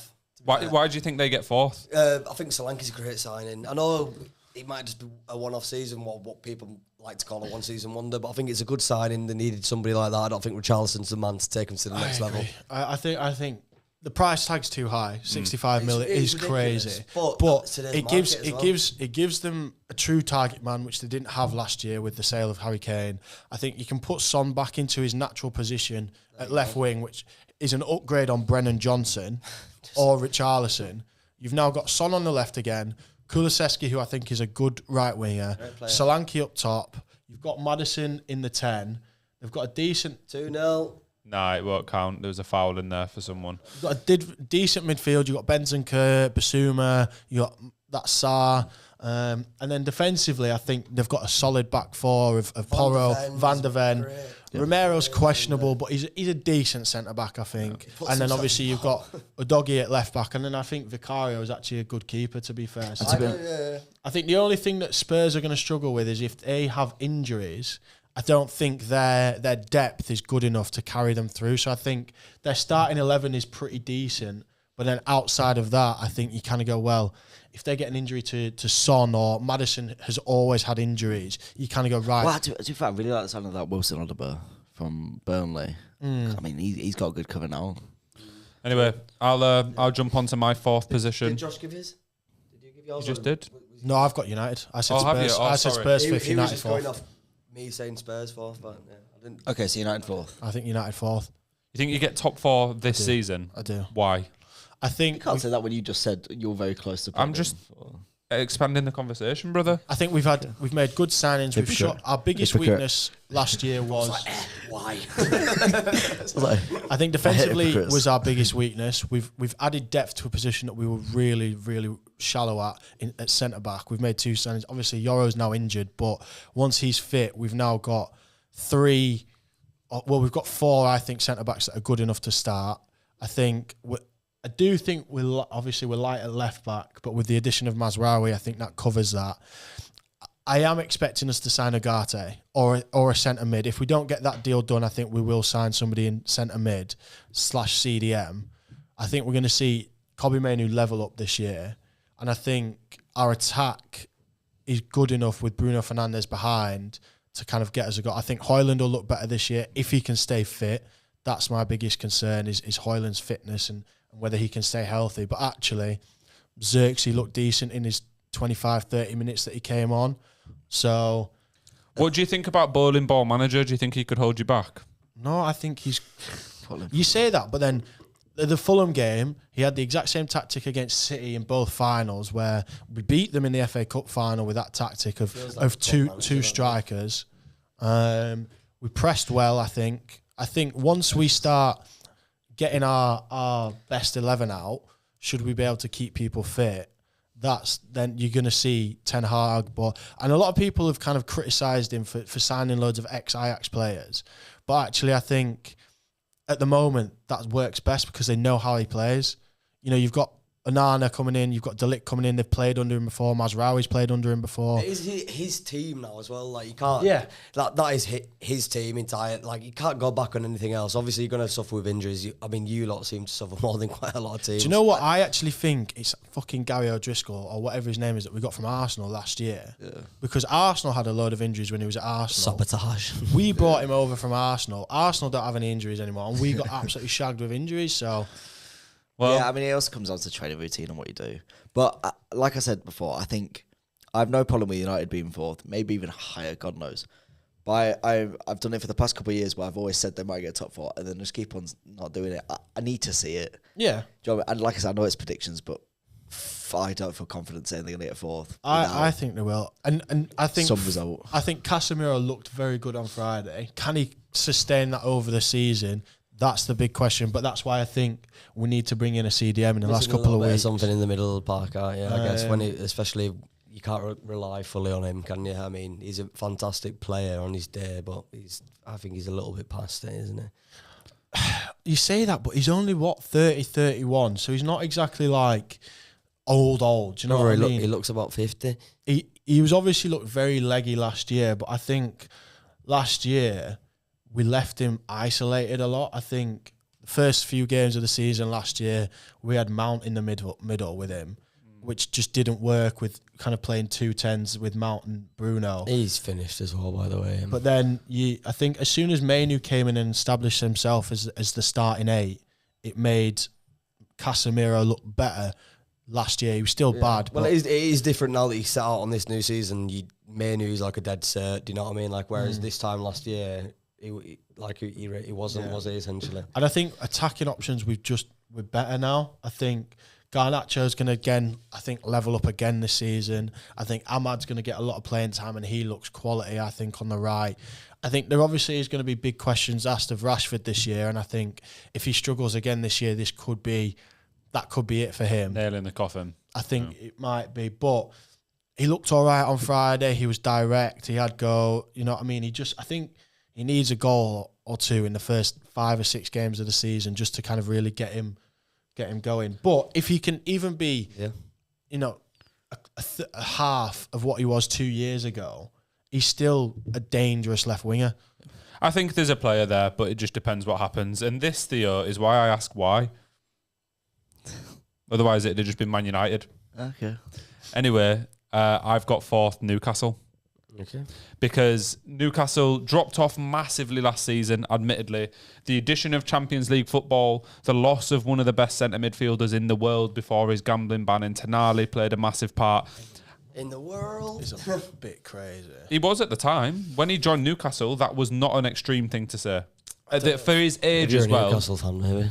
For his age as well. No, I'd say top 10 in his position. That's one of the best then. That's a centre mid. Would you rather have Tonali or Casemiro? Different positions. Yeah, I mean, definitely. Yeah, 1 to 6, 1 to 8. Anyway, I still think he's up there, top 10 at least. I think he's got potential. I don't think he's quite top. I just don't know if I'm not I think sure. if you sat down and looked at all the 8s in the world, I don't think Tonali would be top 10 in the end. Well, you'd say that right now because you've not seen him play for a year. When he was at AC Milan, he was incredible. Even last, I wouldn't have put him top 10. I mean, to be fair, I'd probably said Guimaraes was the better one of the two.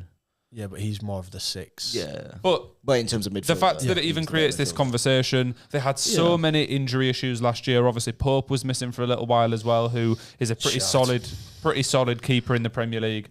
I just think this year, with no European football, the addition of better players into the squad and less injuries, Newcastle will come forth. For me, the difference is, though, the year they got fourth, it's as if no one wanted it in terms of the fourth. year they got fourth, Chelsea was shite, Liverpool was shite, Spurs were shite. Yeah. So you got 3 sides. There was a gap there. Villa weren't quite Villa yet. I just think right now there's so much competition for fourth. It's like, can Eddie Howe manage to get out of them enough to? I also don't know about. I've not even got them in my top 6. I actually don't. They're a decent team, but I think they're a similar situation of Spurs and Villa where everyone fit. Their starting 11 is quality, but if they start having injuries again this year.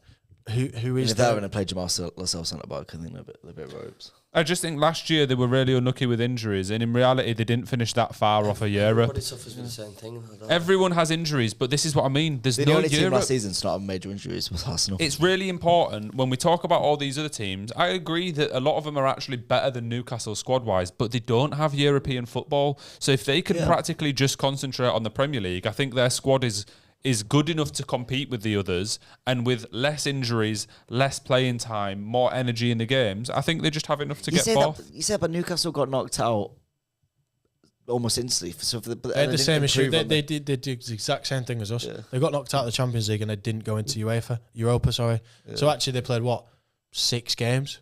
Yeah. Still makes quite a big difference. At the start of the season, and they had one of the season. They didn't exactly. They had one of the biggest signings in like the first 2 months of the season.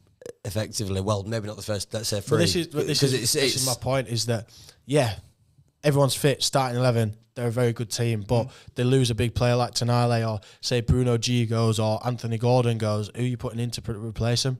No, I agree, but that's less likely for them than it is for other teams. And last year they were missing one of the biggest signings they've ever made all year. He's back this year. It'll make a huge difference for them. And then I think the centre of the park is obviously one of the most important positions. A bit hypocritical for you to say when you said Brentford are going to go down if they lose Tony. But they had the same issue last year. It's a completely different ballgame, mate. Tony is Brentford's best player in the history of that club. It's not the same thing at all. You just said Tonali was a top 10 midfielder in the world. Surely that would make him their best player. But he's saying in the history of the club, when players like Alan Shearer and that have played for Newcastle, I understand kind of what you mean in that respect. Yeah, but at the same time, we're not making a historic team. Yeah, Brentford have better players.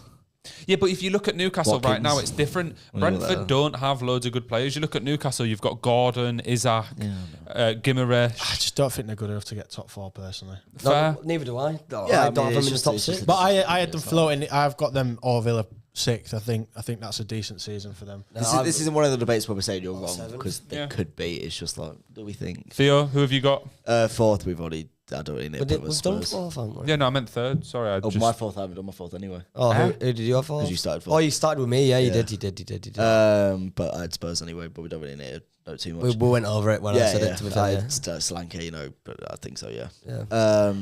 3rd. I mean, this is one of the teams. It's Liverpool. Yeah. I think all of us will have the same. Has everyone got Liverpool 3rd? Yeah, I do. Who have you got 3rd, Josh? Arsenal. Oh, fucking hell. Jesus Christ. All right, you see, I think we can all easily explain why we've got Liverpool in 3rd, because they're good, but they're not as good as the justified top 2. But Josh, why don't Arsenal make it into the top 2 of the Premier League this season? Let's have this out. I don't. It depends. Obviously, there's still 2 weeks left of the window. I think if they go out and sign a striker, I think that pushes them up. We don't need it. Oh my God. Yes, you do. If you would ask me 3 months ago, what do we need? I went, get me Watkins, get me Tony, get me Isaac, give me one of them. But the more I watch of Arsenal, and I just think we've got enough. I don't think you do. Havertz, he's been fucking unbelievable. Get us goals. Saka's getting us goals. Right. Havertz, I hold my hand. He's been good. Since you've put him in that 9 spot, taking him out of midfield, when you had him in midfield, I thought, fuck yeah, this guy's got no clue here. I mean, joke about me, but I've been licking Havertz's arse the entire last season. But I think... Start of season, I said his best fucking and he's been playing well for you. I just don't think he's going to get enough goals to get you over the top. I just don't think he's... But I don't think we're not going to get enough goals to not even get top 2. Do you know what I mean? Liverpool aren't... With the new manager, with the new system, I don't think they're going to be that good to outdo us. So I think 3rd's very harsh, because it's not like we're going to score less. Do you know what I mean? I just think Liverpool are going to be better than Arsenal this year. I think Arsenal are going to have a bit of fucking... Do you think Arne Slot's better than Klopp?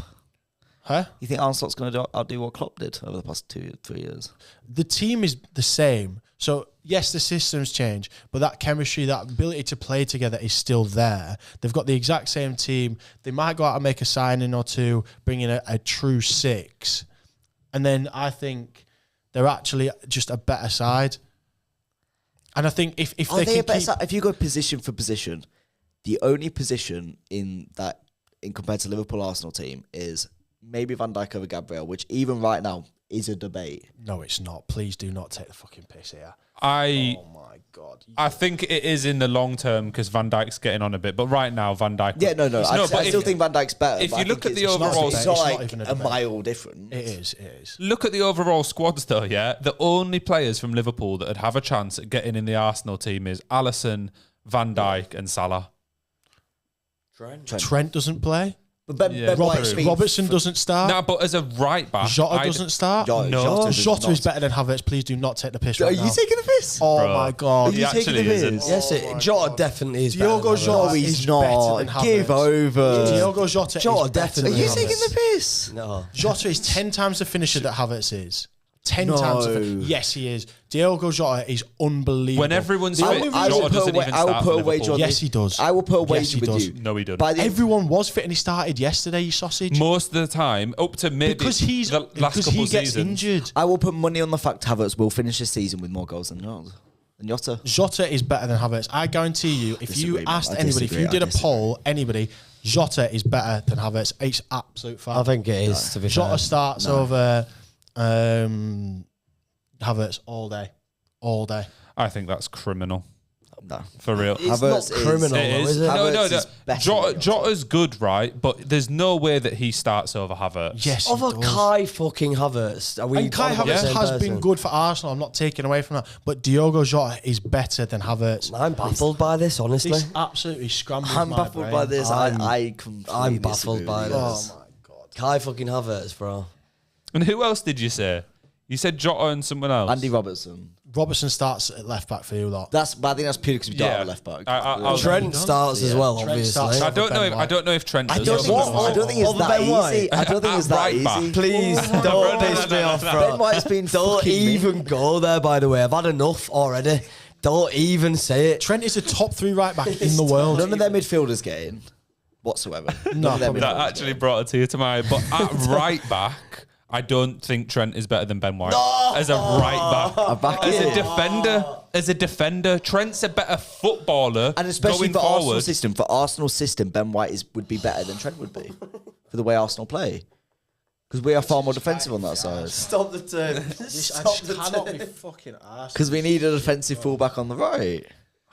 Trent regularly slots into centre mid for Liverpool. He doesn't always play as a right back. And even when he does start in that position, he's exchanging with the centre mids and going into that position throughout the game a lot of the time. As an Trent- out-and-out right back, I would rather have Ben White. Trent is the best right back in the league at the moment. He's a better player, but he's not No, a better he's- right back. Ability-wise, he's the best right back in the league, no doubt. But who would Is I he rather really a have my right team? back? Yes. I don't think he is. Like, he's not just a right back, is he? You don't pick Trent for his defensive capabilities. You pick him as a player, Yeah, as a but player this that is a slots in narrative. and out. This is a narrative that's been stuck to Trent that is fucking so unfair. I think, is he the best defensive right back in the world? No.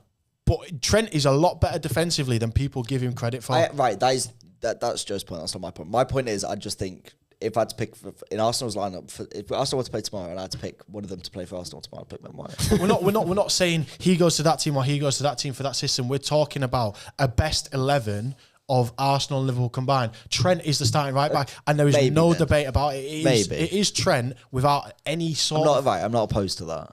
And I'd even go as far as this. I think if everybody's fit, I don't think Ben White gets in the England squad. No. If you could pick everybody, there's no kind of, oh, I'm not playing for England. Depends what formation. It's like Anyway. fourth in line for Yeah, me. he is. He's not Fourth. better. He's not better than Reece James. He's not better than Kyle Reece James Walker. doesn't kick the ball in. But I'm saying Yeah, if everybody fit, He's everybody better fit. than him, He's though, not better than we Reece don't James. even know what Reece James is like fit anymore. He I probably would- can't I even I don't run remember anymore. what he looked like, let alone if he's That's got a what fucking we If you Football was to say line, to yeah. me, right, start of the season, guaranteed right back, fit, no injuries, who are you taking, Reece James or Ben White? I'm taking Reece James. And I don't even have to think You've about got it. I've got Walker, Trent, and James ahead of him in that England side. So do I. 100%. I no longer have James ahead of him just Yeah, because, I don't have James. a couple years ago, before all these injuries, 100% I agree with you. But now with Reece James, because he's had so many injuries, he's probably lost a couple yards of pace. He doesn't play regular It's not football really how it anymore. works. Well, it does. He's not When you lost a when you couple yards literally of pace. have to have hamstring surgery, etc., it's going to affect your running capabilities, and he'll be nervous when he's running because he gets injured every time he puts on a sprint. and he probably doesn't even know how to kick a ball under pressure anymore. Like, I'm not hearing it with James. Obviously, Walker, yeah, I completely agree. Walker 100%. And Trent. Trent is better than Walker. Trent is better than Walker. I tried to get you in there. Trent is better than Both of Walker. us just went silent. We just didn't say anything. Anyway, right, so... Are we ever going to get through this top 4 prediction? We forgot. Do we? I don't think any of us need to comment on Liverpool because I think Liverpool finishing third is a societal given. I agree completely. It's just a given, but like that's the common. I agree. Generic choice. Yeah. So, who finishes second then? I think, for some reason, it's Arsenal. I want Arsenal to win the league. I hope Arsenal win the league. But I just think City are going to find a way again. It's like they're just addicted to winning the Premier League, and there is no way around it. Obviously, for me, it's obvious. If it was you in this position, if it was any of you guys in this position, you'd say the same thing about your team. I think Arsenal are going to win leagues. I think City are going to finish second. I've got City second in mine. Good. I think they can't keep fucking doing it. They can't keep getting away with this. I refuse to believe they can keep doing it. Also, we don't know what's going to happen with the meeting soon with the financial fair play. We have no idea what's that's gonna completely.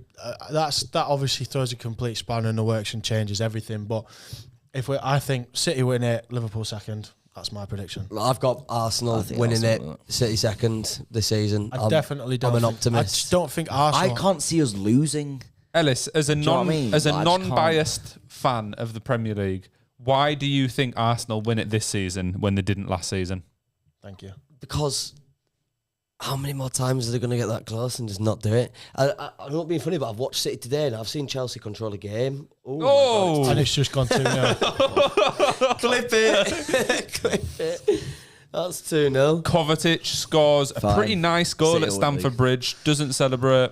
All right, just going back on what I just said. My other thing with Arsenal as well is I think Arteta's going to feel the pressure this year because they've been this close 2 years in a row. And it's not as if they've been this close and they've won something. They've won the FA Cup, they've won the League Cup. It's been a few years now since you've won anything. I think he's going to start feeling that pressure of, right, I need a trophy here. Because realistically, right, Theo, if you don't win anything this year, you end the season again, say you come second again, you don't win the Champions League, you don't win the FA Cup, you don't win the League Cup, you go, is Arteta really the guy or do we need to start looking at changing something? No, the thing is, Arsenal fans wouldn't do that. They'd go, we love him still. I think No, because I feel like it's just like Because- Liverpool never sacked Klopp, and Klopp was in. Klopp is now like Klopp's tenure at Liverpool. Arteta's now at that point where he's just constantly finishing second to. Yeah, but the thing is, And it's he not, started off with a shit team. But it's not about just Klopp was always winning at Liverpool. They won the FA Cup, they won the League Cup, they were winning trophies without necessarily winning a league. They only won the league once. I'm not even talking about you have to win the league this year to make sure Arteta. I'm just talking about silverware in general. I mean, it comes down to priorities. We've had this debate on the podcast quite a lot. Me personally, and it's the way I've been brought up. I'm a younger fan. I've seen Arsenal do it. I've never seen us win the league. You guys will completely disagree, and you have disagreed, but it's just the way I feel. When it comes to the Carabao Cup, I'm not bothered. And I know that's a spoiled Arsenal fan, and I know that's how it is, but that is just the way I feel, and that's the way I've been brought up, and that's the way... that's to say And that, I know it's traditional wrong, and I probably should care about it. I probably should. I don't think you actually believe that. I think you're saying that because you've not won out in a minute. I agree. If you won it, you care. Maybe. I think maybe. I think you actually have no reason to think that because you've just said you never saw Arsenal win the league. So you're not a spoiled Arsenal fan because you've not seen you win. Fuck all, really.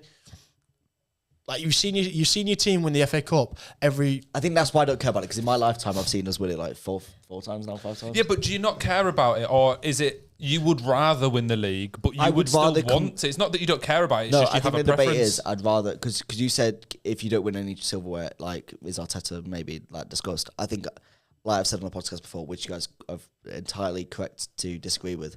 I would rather us finish second than 6th, but get a Carabao Cup. I completely disagree. Silver, Which is completely fine. But that's just. And I think, and maybe I disagree with it because at this moment in time, as a United fan, You're in that position. I don't see us ever getting close to second unless some crazy shit happens and Arsenal have a load of injuries and the X, Y, and Z. But I just think that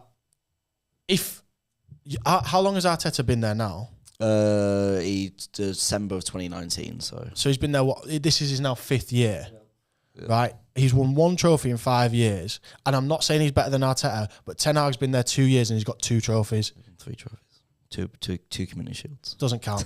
Doesn't count. Well, the way you guys view the community shield is the If you same won way last week, then yeah, they count it. So you guys Let him make this. Let him make this point. Let him make this point. Hang on, let me make this point. The same, and it's purely on opinion. The same way you guys view the community, that the generic community shield view is. That's purely how I view the FA Cup and Carabao Cup now. That's too far. Okay, the Carabao Cup, maybe not the FA Cup because the FA Cup's quite good. That's But the crazy. Carabao Cup is the same way you guys view the community shield. It's nice. Community Shield is a nice one to win, and class is a major trophy for anybody out of your traditional Big Six. But I think as a Big Six club, it's a nice thing to win, but to count it as a major trophy, or say Arteta's won 3 trophies, So it's crazy. a glorified friendly, though, isn't it? This is exactly the point, right? So you guys would be more than happy to win a Carabao Cup, right? Obviously. Because you're in a worse off position than Arsenal. In the same way, Leeds would be fucking buzzing with a Community Shield because they're nowhere near a picture of usually winning. But then I also think it means Leeds have won the FA Cup or the league. So but I get what you're saying, but I just think it's been 4 years since Arteta's had any kind of success with any silverware. At some point, you've got to go, is this guy good? Ole Gunnar Solskjaer finished second with United. It's not. Okay, but it wasn't as consistent. He did play as well football that season. No, but I'm not, Liverpool was shit. Again, Still finished second, though. Again, I'm not saying Ole Gunnar Solskjaer is on Arteta's level. I'm not saying he's anywhere near that. But he finished second in the league and then, finished second in Europa League, got to the final. So it's like, at some point, you've got to go, as Arsenal fans, with arguably the best team in the league and top 5 in Europe, is just finishing second acceptable, or actually do you need to start going, is Arteta the man to get us over the hump? Because the same thing that you've kind of made the argument about Southgate of he wasn't good enough to get us over the line, get us to win, is you could start making that argument for Arteta where you go, is he actually good enough to get us over the line and win a trophy? He has done it, but can you really give him full credit for it because he came in December? Yeah, no, right, I get it. I mean, and even at the end of the day, this debate is about who's going to win the league, and I do think it's going to be Arsenal. So I do think this season he will win the league. So you can't. So yeah. So at the end of the season, we're not going to have the debate of whereas Southgate. I don't think any of us. I mean, if you asked us after the group stages, were we going to get to the final? You'd all said fuck no. Well, whereas after looking at, I knew we were going to get to the final after that. I looked at that run and I was you've seen the running. So after the first group game, right? Yeah, but I'm just just said it. hopelessly optimistic. I'm asking you that hypothetical. You're asking the wrong person here. Say we're sat here at the end of the season, you finish second, you've not won the Champions League, you've not won the Carabao Cup, and you've not won the FA Cup. You've gone now 3 seasons finishing second, trophyless, with arguably the best team in the league. You've got the best defence in the league. Your midfield's up there. You've got the second best right winger in the league, who will be the first once Salah goes. And you kind of go, or is that success? Okay, but this or is it just? I hear exactly what you're saying. This question could be completely different depending on which fan you ask. If you were to ask my dad, he would probably say you should probably ask questions of Arteta. In my lifetime, this is the best I've ever seen Arsenal. I was born in 2006. I've never seen us win the league. I've only been starting watching football since 2010, and we've come second once when Leicester won the league. This is the peak of my life as an Arsenal fan. But that's my point. So This for is me the best you've personally, ever played, and if you don't win a trophy for 3 years in a row as being the best you've ever been in your lifetime, So I'm content with it. sure, But This goes back to what you said, Joe. that's just. But it's low expectations because in my lifetime, and especially when I've probably got into football, I was used to seeing us finish 7th and 8th. So, but once again, if you were to ask my dad, who's seen him win the league in 89, 98, 2002, 2004, he will be like... Arsenal as a club is not built for finishing second. I don't know that. No, but but you do know that as an institution, as a football club. I When know you that look from what people tell me. No, but hear me out though. When you look at the history of your club, you will never ever look at how many times they finished second. You will look at the trophies they won in those years. And when you look back, what makes Arsenal a legendary club is the number of times they've won the Premier League, won the FA Cup. It's a stat you read out all the time, the most FA Cups. Most FA Cups, Do you know, it is, it's but that's what builds legendary clubs. It's not finishing second. That's what puts Arsenal in the traditional Big Six. But I feel like you guys are looking at it too much in hindsight, whereas me, as an Arsenal fan, since I'm not really used to this success, I know you guys won't call it success, but for me, it is compared to 8th. Yeah, But If I'm watching Arsenal every day But being how fucking unbelievable, I'm happy with But that. how Yes, long- he would be nice to win the how- league, and I'd fucking love to win the league. But how long I can wouldn't you- sack him, do you know what I But mean? how long can... No, I'm not saying necessarily you have to sack him, but you have to start asking... I'm not necessarily saying that, but how long can you call success being the same? I mean, no. If you do the exact same thing this year that you did last year and the year before, you finish second and you don't win any trophies, you go, is that success or have we just reached our limit? I agree to success. I mean, I've said it on the podcast before. People were saying, should questions be asked of Arteta now because we didn't win the league? No. And I did say numerous times last year, if by the end of this season we've still not won anything, maybe. But I'm also sat here saying I think we're going to win the league. But so I'm not even necessarily saying it has to be the league. You don't have to win it because you're up against but my point is a giant of English I don't think football we're going to at this win the FA point. Cup or Carabao Cup. That's my point. So I think the given is the league for us. So, but then that's my point. the league or nothing. So if you don't win the league... But I do think we will win it. Do you know what I mean? Like, it's like... Yeah, but it's nice to sit here on game day 1 and say we're going to win the league. There's still 37 games to play. But as a City, Anything can happen. If you were a City fan, And you're it's up against. Yeah, but that's the only fans that can say it because they've won 4 in a row. I think the only fans that can genuinely sit there on match day 1 and say, I'm pretty sure we're going to win the league this year, is City fans because they've shown that they can do it year in, year out. But the reason why, right? We finished with 89 points last season. If we had that the season before, we would have won the league because City also got 89 points. Yeah, but we can so play my point if, is, ands and I buts. think we're just going to keep on getting better. And I think you guys do forget from January to the end of the season, we lost 1 game, which cost us the league. City managed to go undefeated because that's City fucking ridiculous. Yeah, but this is my point. I don't even think we'd lose that game now. When I But give then you could City say the same title, thing. England lost 1 game and it cost them the Euros. but when I give City the title, But I don't think we're going to lose the game is my point. I just think I just can't see us really in my losing. predictions, when I say City are going to win the title, it's because City is still that monster. Yeah, no, City absolutely. hasn't But changed. I think Arsenal are that And one. my question as well is, what have you done as a team to improve from last year to this year? What have you haven't signed a striker, which you said 3 months ago you said you would have needed. Yeah, you've signed Calafiore, but I don't have a fucking clue what he's going to be like. And so you've still not really got that left back. What have you done as a team to say, right, we finished second last year and didn't win a trophy. We are now better this year to beat City. And City haven't really done anything either. Yeah, that's but what- they yeah, that's were what I meant, still point. better last year than you were.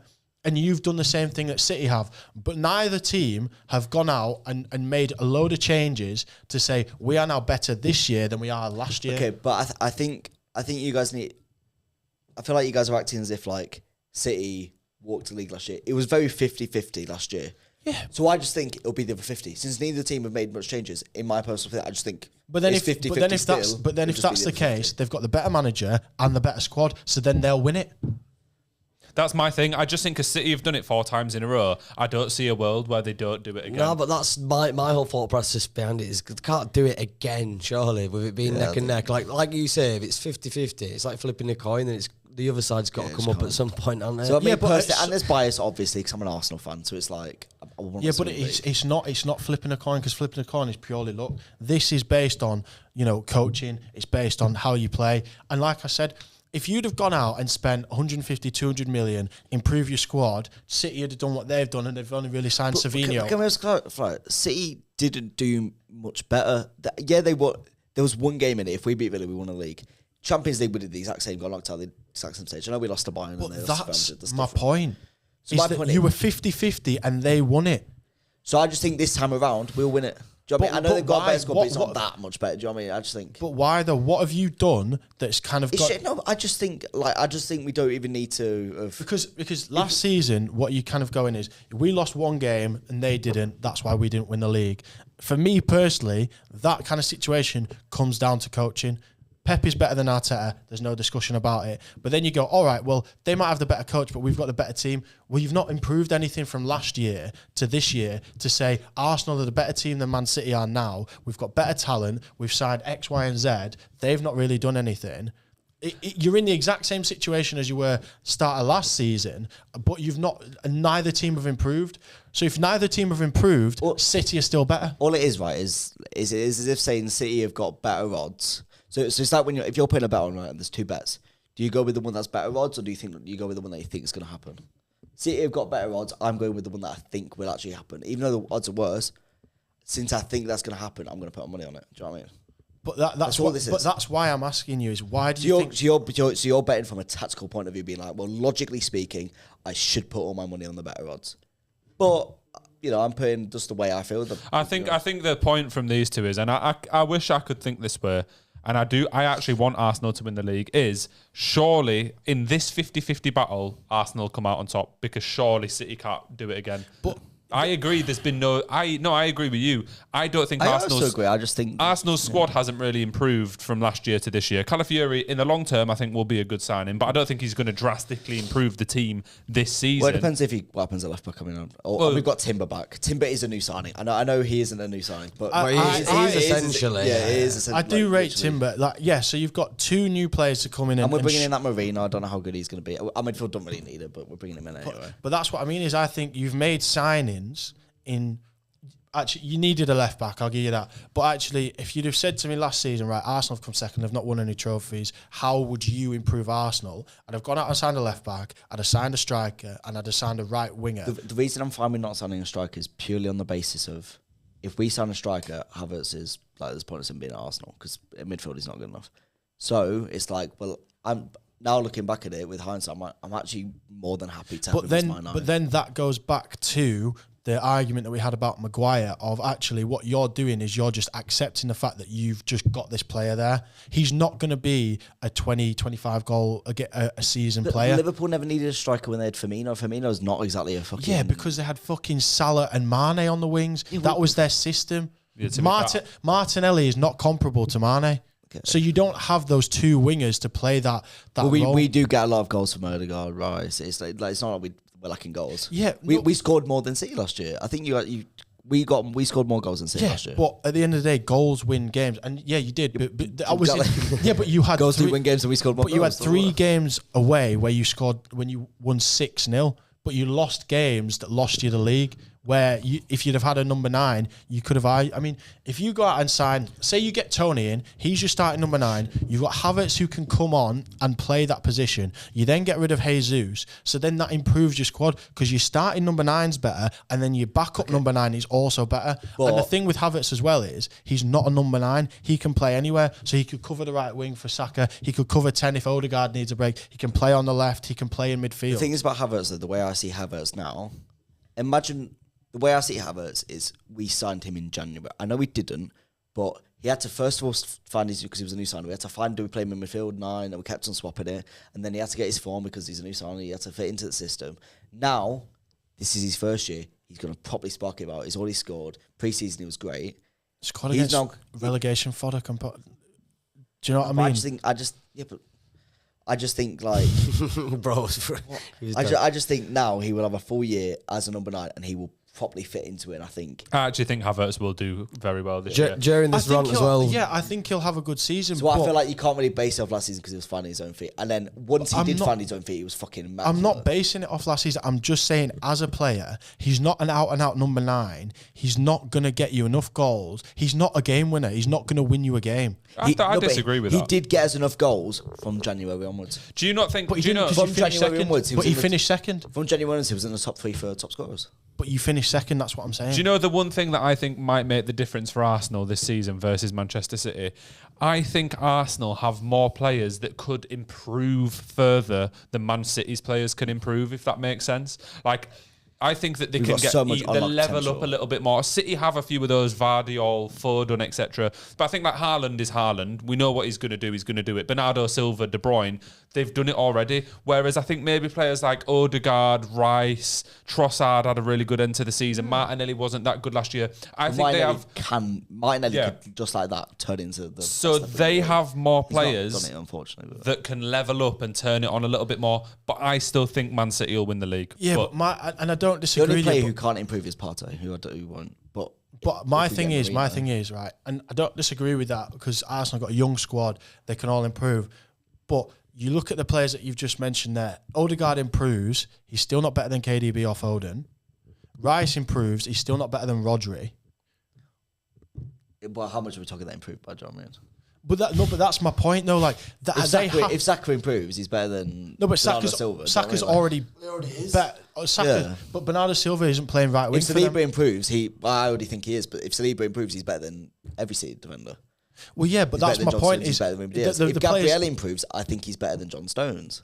Oh my fucking! If he improves, not right now, but I do think Gabriel is. I think you guys do not give credit for how good Gabriel is. No, I think Arsenal fans hype up Gabriel way too much. He's a good. I think he's solid. He's a good. He made mistakes 2 seasons ago, but last season he barely. He's not. No, he's not bad, and I think he's quite good most of the time. But I don't think he's comparable to Stones. If Ben White improves, because Walker's on the decline, so Walker right now is far better than Ben White. But if Walker, with age, as he loses pace, as he loses defending ability, he will go down. Ben White's going to go up. Ben White will pass him.